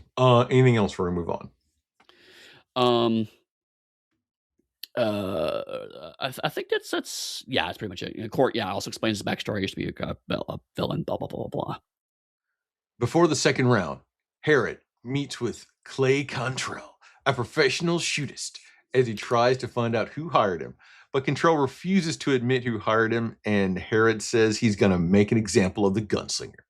Herod tries to convince the kid to drop out of the competition before he declares all duels are now to the death for the last 8. Shootist and outlaw face off as the townspeople pray for Cantrell to win, only to be disappointed because he's not a main lead of the movie. The kid wins his second fight against Scars, an escaped convict. Later, the lady faces off with Eugene. after he molests the saloon owner's daughter, eventually killing him. The kid admits his feelings for the lady, but upset, she rides out of town. Control, by the And way, is awesome. If he had a bigger name, had a bigger role in the film, I would watch the Sergeant Clay Control films. I would watch that entire absolutely, series of films. absolutely. And again, like there's a great little bit because this town hired him to try to kill Herod. And it's a it's a throwaway line, but it builds real fast because then Herod's like, "Yeah, y'all had enough, couldn't pay my taxes, but you enough money to hire this asshole, so now I'm gonna make things worse for you," right? Um, but it invites you to again ask questions of like, how did they find this guy? How did they hire him? But also makes you again care about the community here. Yeah. It's they are unwilling participants. And again, we get another moment of that when the barkeep is like, next round is to wounding, and then Harry goes to death. It's like to the death, and he's very reluctant to say that. And so we between those 2 points in a very fast space, we get told this whole town is basically being held hostage by Herod, but no Yeah. one actually says those words. And something I like specifically also about Contrell is the fact that he mentions and is proud of, like, I've killed 17 men, which is a historical point that helps reinforce, like, when you think of gunslingers, you think they're killing like dozens of people. They don't. Like, if they've got a reputation for being an awesome killer, they've killed maybe like 3 to 6 people. Mhm. So it's more realistic. It's 17 is a little absurd number, but it's Right. closer to the realistic thing than what people would imagine. Right, not So that hundreds, right. carries gravitas to it. Yeah. And I love the fact that, oh, the lady kicks the ever living shit out of Eugene first Yes. for doing that. And then it becomes like a duel after that. And even then, she tries not to kill him. Right. Um, which means we leads us to this really good thing of, like, the lady clearly has a strong sense of justice, and that gets reinforced here. And also that she's not entirely in control of this instinct, which is interesting. Because getting involved with Eugene at this point in time interferes with her long-term goal of shooting Herod. Yeah. So she makes things worse, and she gets so frustrated, she literally leaves the movie briefly. And this is after the fact that she was like, little girl kept trying to come around to her, was trying to give her courage, encouraging her, and she kept trying to push the little kid away to show that, like, when that kid gets assaulted or hurt in any way, she automatically steps up and just can't help herself and gets Right, thanked by like the dad and everything else because he couldn't do it. right. And, again, like, uh, what the rules of the town are opaque, but it's now extremely clear that Herod make it as it goes along because, like, he made it very clear to court, "If you leave town, I'll shoot you." And as I said earlier, we extrapolate that onto the lady, but then we realize that was actually not what we should have done because she can leave just fine because she was never supposed to be part of it. Hera has no idea who the hell she is. She just showed up, started making a nuisance of herself. So if she leaves, okay, someone gets a buy, I guess, whatever, he can still go as a lab. This is all we realize this whole thing is just an elaborate way for Herod to kill Court. That's what this is all about. Is to break Court down and then ultimately kill him. And so what's cool is like she has a plan, Court has a plan, and Herod has a plan, and none of these plans are they're overlapping, but they're not completely the same, which is super cool. So I think Herod's plan, though, is to the thrill of killing people, but also finding someone who challenges him and he thinks the person can challenge him is Court. So like that Right. high of maybe Court is good enough to kill him and no one else can. So like that's his big thing. So that's sort of like his intoxication, his drug to get him up to the end of the movie. Right. But and in the midst of all this, kind of go back to Cantrell for a second, right? Is like the whole Cantrell thing is just a really cool subplot. That frankly didn't need to be there, but it's so much better for the movie that it is because it also shows that other stuff's happening outside of Herod's control. It helps the movie ultimately because it shows that Herod doesn't react well to that, and that's an important plot point later. But it builds up again this whole world of like um, Cantrell is just one of the moving parts of this whole thing that's happening. And you're right, like it even though Keith David doesn't get many lines and doesn't get much screen time, you end up really liking him as a character as a result in such a small space, which shows you how like all of these characters are getting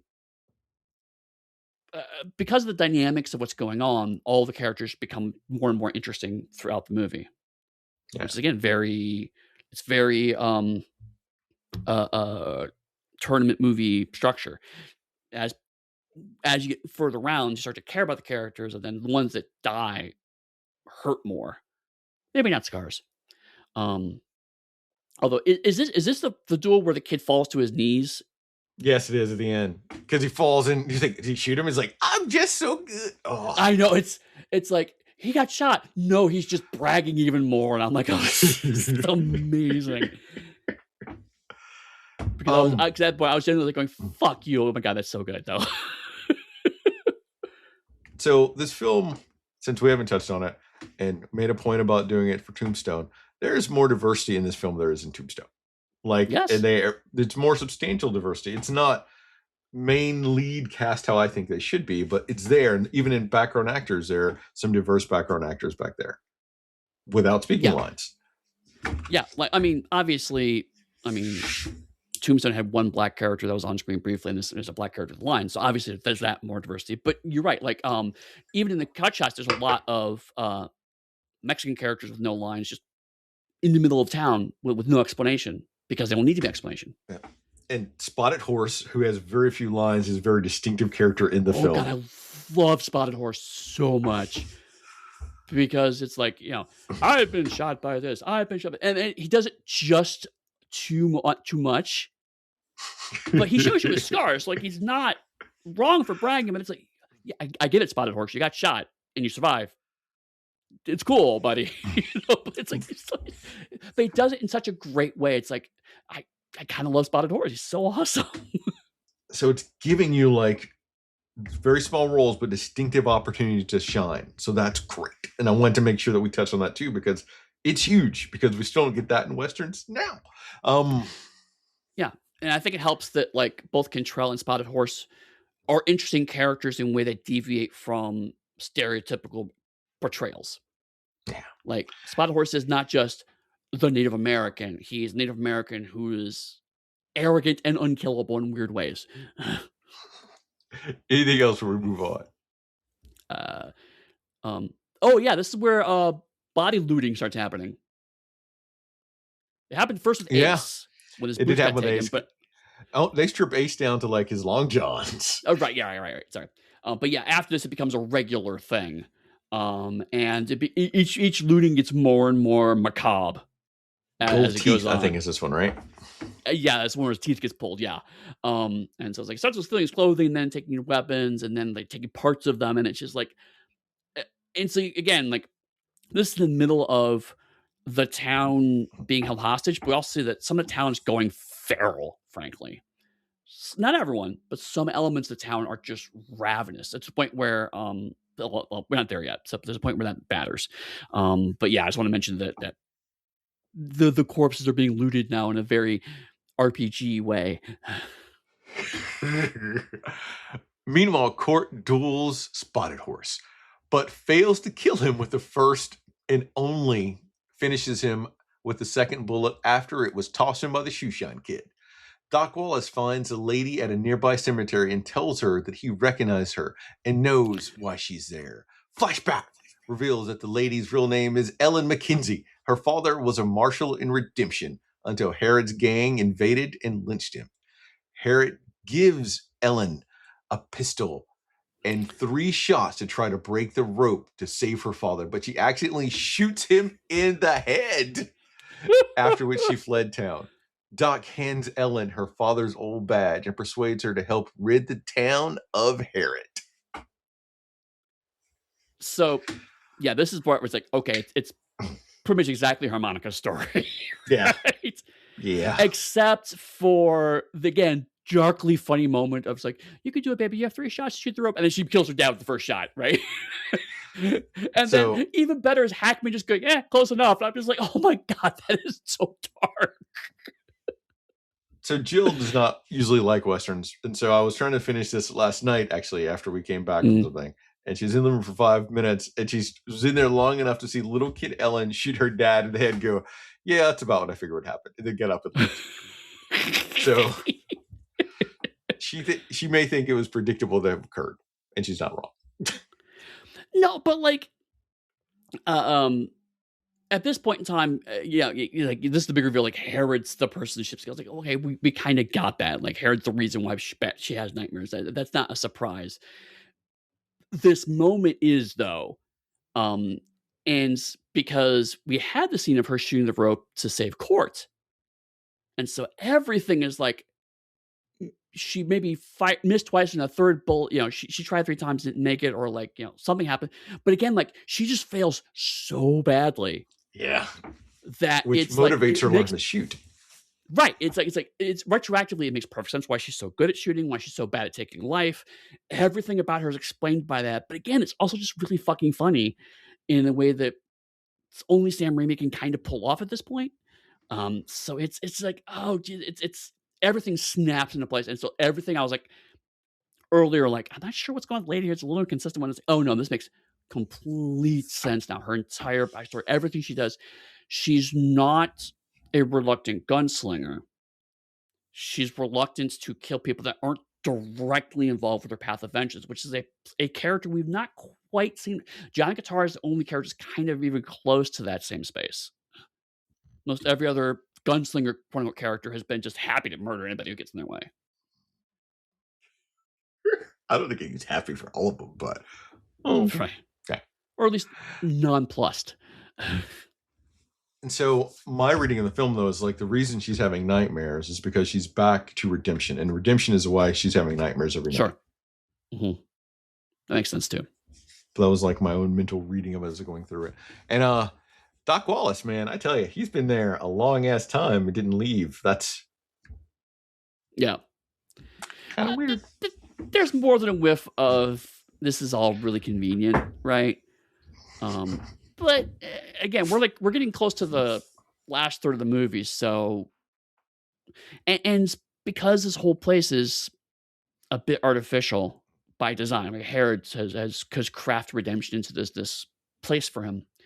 I just went along with it. It didn't even bother me. It's like, yeah, of course he's still there, because at some point in time, she has to have that. But because, and this again, one of these movies doing it surprisingly clever is the inherent sexism of a lot of the men in the town is working to her benefit, Yeah.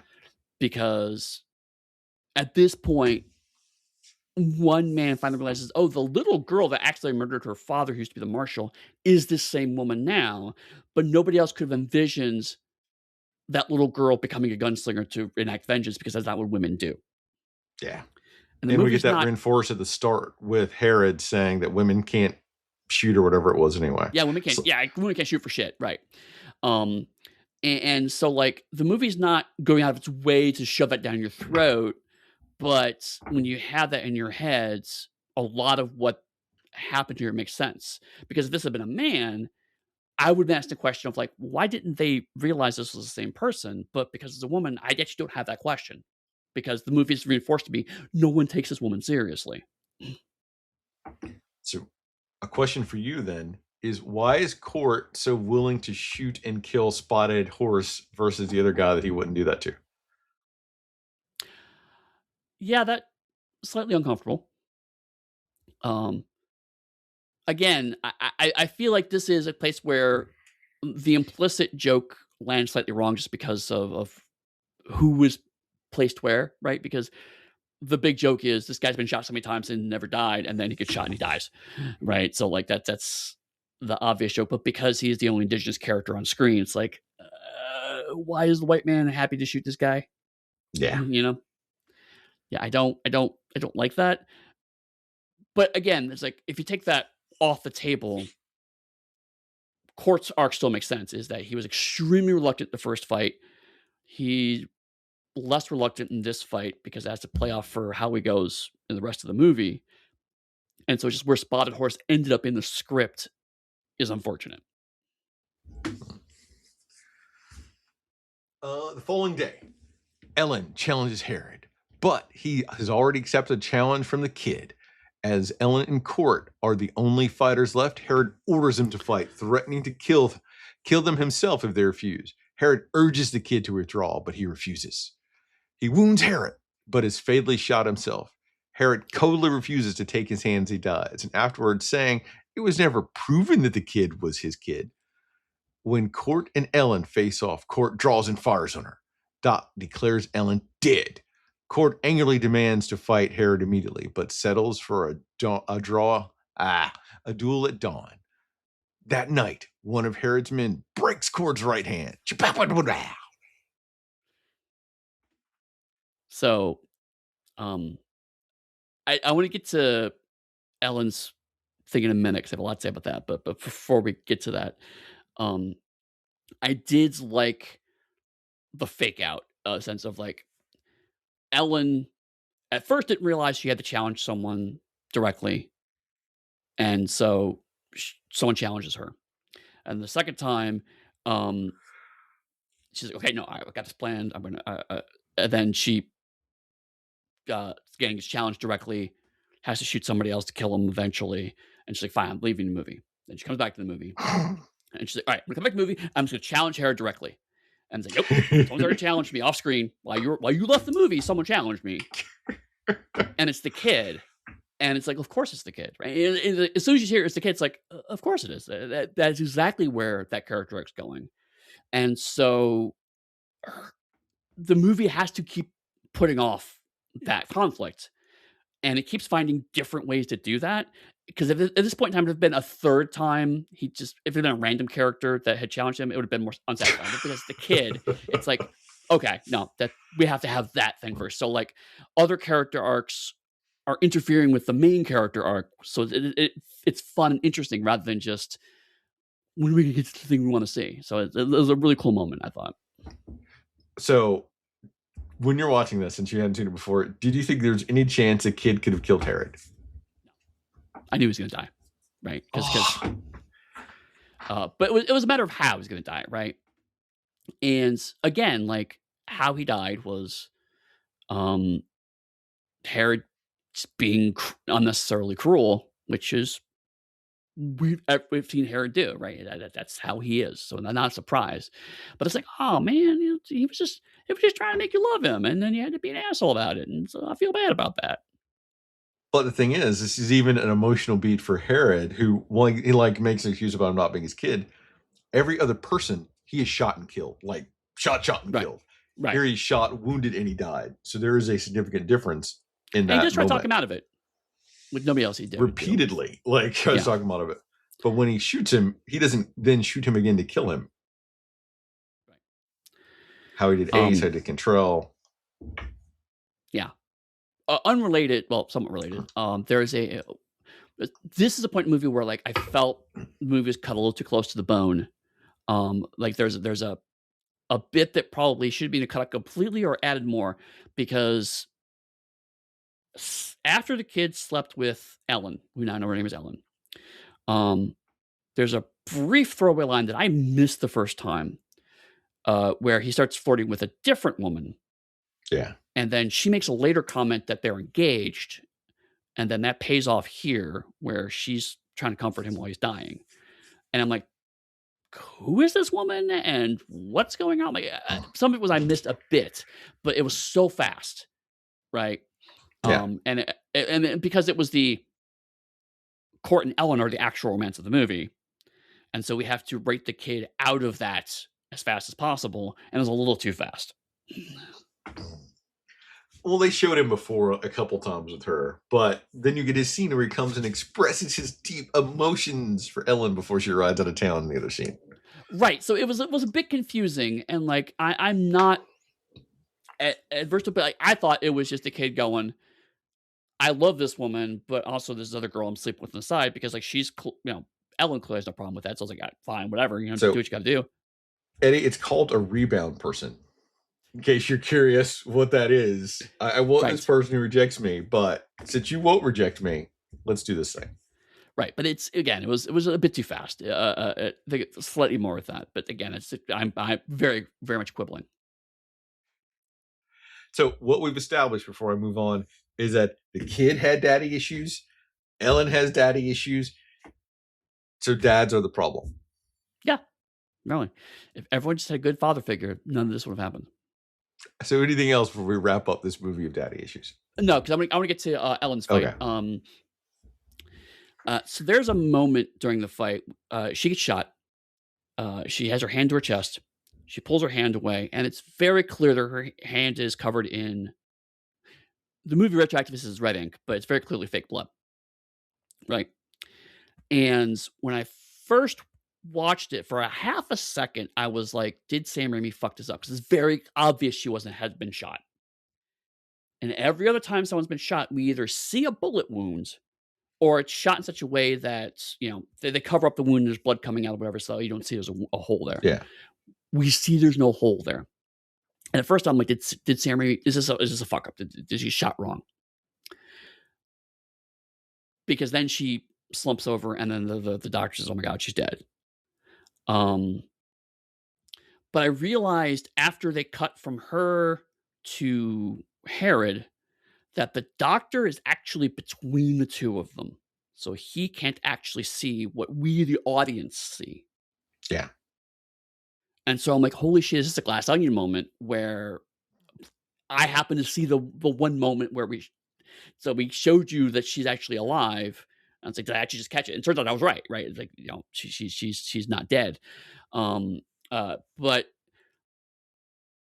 it was a weird moment because like all of again, talking about spaghetti westerns, like the blood is not obviously blood. It's very 70s red painty blood. Yeah. And a lot of the other effects have been non-realistic violence in the vein of Evil Dead, Army of Darkness, right? So it's like you could have used better special effects, but chose not to. And I didn't believe this movie was $13 million for a good chunk because I'm like, the violence special effects are terrible. And I realized that's the point because if all of the violence was realistic and this wasn't, it would have been so obvious it was fake. But because all of it was that kind of cheap spaghetti western style blood, when that moment happens, you have that moment of doubt. So like by the movie intention cheaping out on the visual violence, you have a weird diegetic moment of like, this is fake, but we as the audience don't quite know it's fake unless you see that brief couple of seconds. So it's a fascinating meta game of why we're choosing to do this and using, again, the tropes we're expecting from spaghetti westerns to slightly subvert audience expectations. I'm like, this movie is way more clever than people have been giving it credit for. Yeah. The next morning, Herod rebukes the henchman and kills him for harming Court.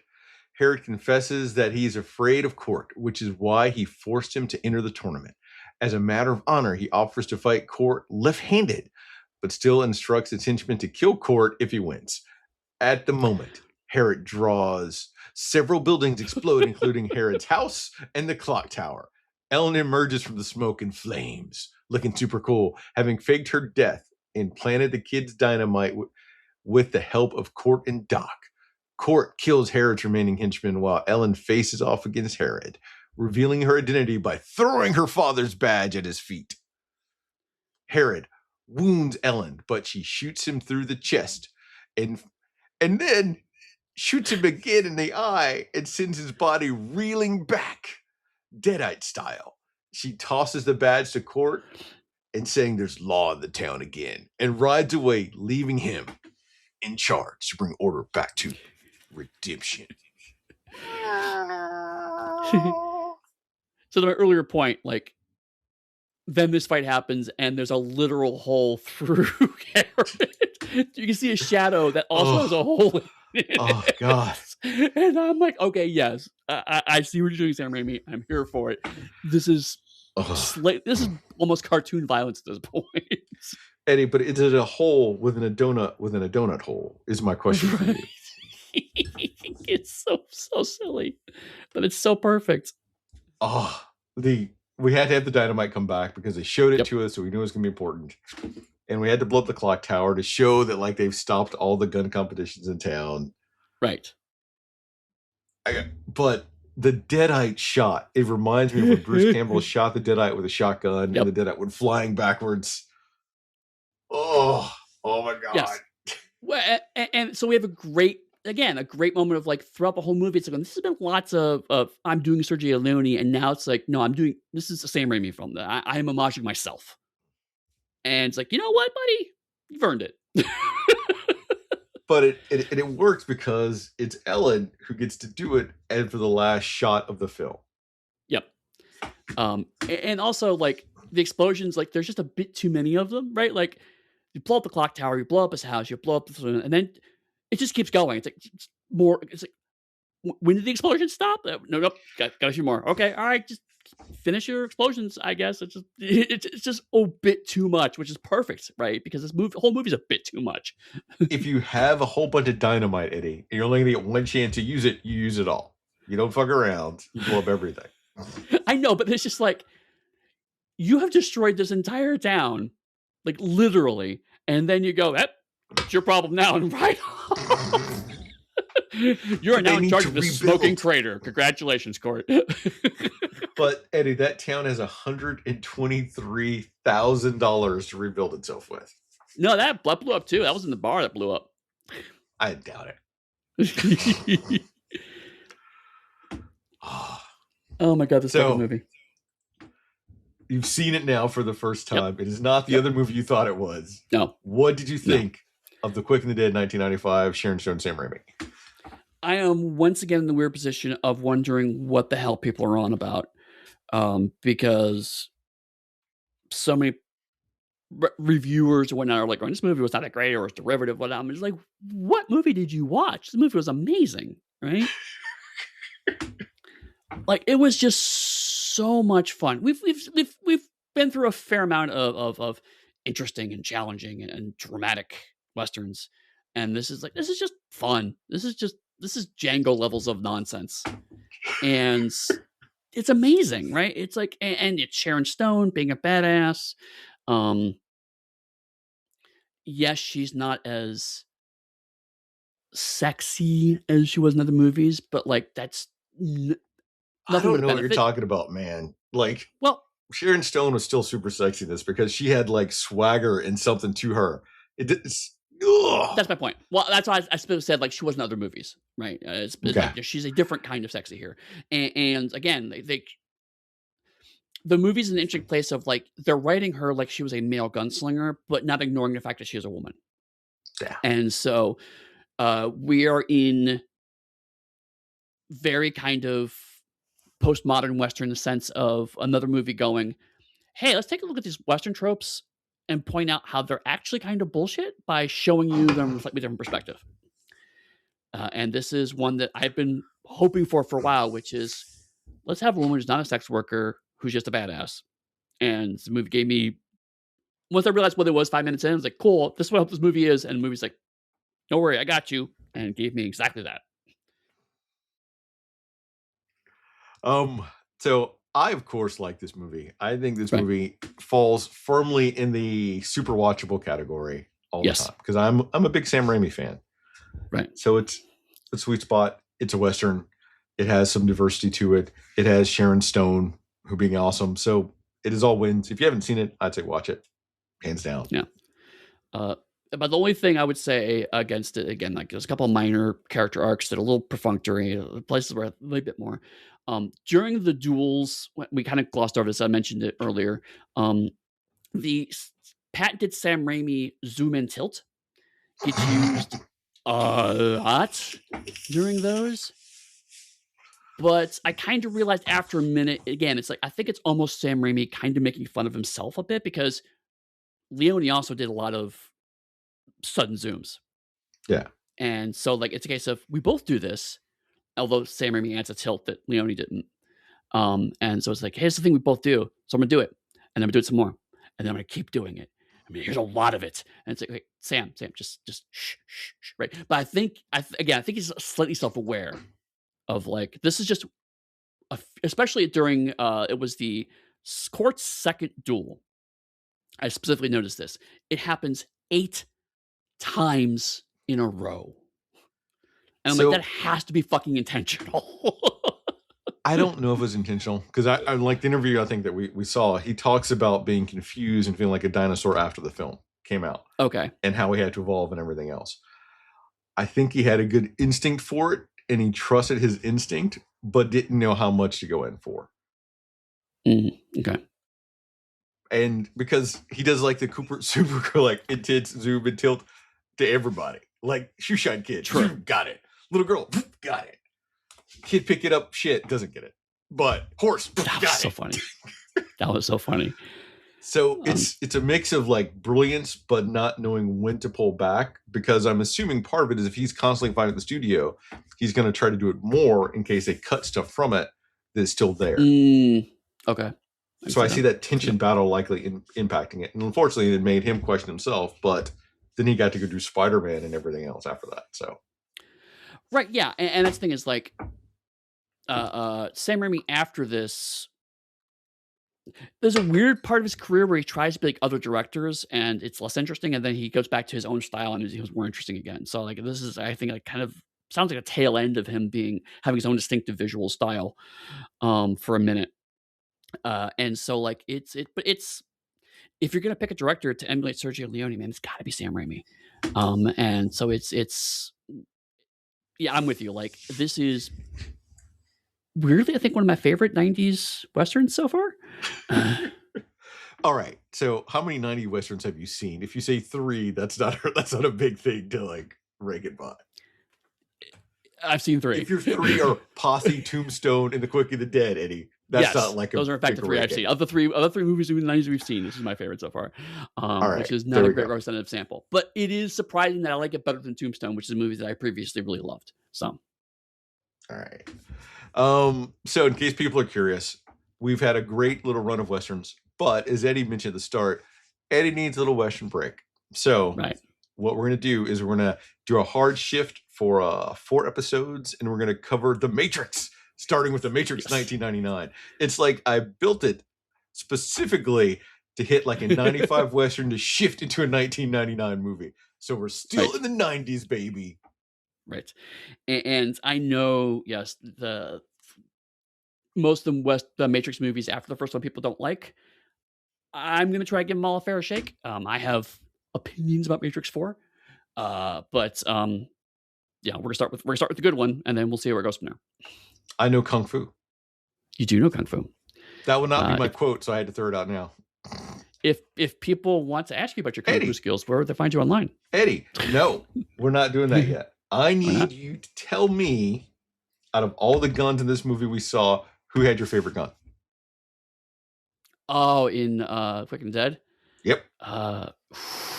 Actually, the kids, honestly. I mean, Ellen had a really cool gun, but she had that kind of fold over close for the cylinder, whereas the kid had the kind of the cylinder opened out sideways, which I really liked. Yeah. So, and Court had the top breaking old gun, so that's not as fun. Okay. All right. If people want to talk to you about all these cool guns and everything else, where can they do that? You sneaked it out from under me. You can find me at pugstudy.com. That's my website with all my stuff. You can also find me on Blue Sky, or you can come to the Darker Hue Discord and chat about things, which we're always hanging out there. So that's fun. If you're looking for me, come to the Dark Hue Discord. If you want to support me, come to my Patreon, Harlem Unbounding, where I'm dropping Dead City Blues stuff, a magical noir thing I'm building with the patrons, essentially. And by building with them, I mean I come up with it, I have drafts, I put it out, and people give me thoughts if they want to. Which so far it's been, ooh, that's awesome. Ooh, that's interesting. I want to get to the mechanics of that now. Yeah, and it's a game that Chris and I are working on together to some degree. So, it's our own double project. So with that, we will see you next time where we enter the Matrix. Yeehaw!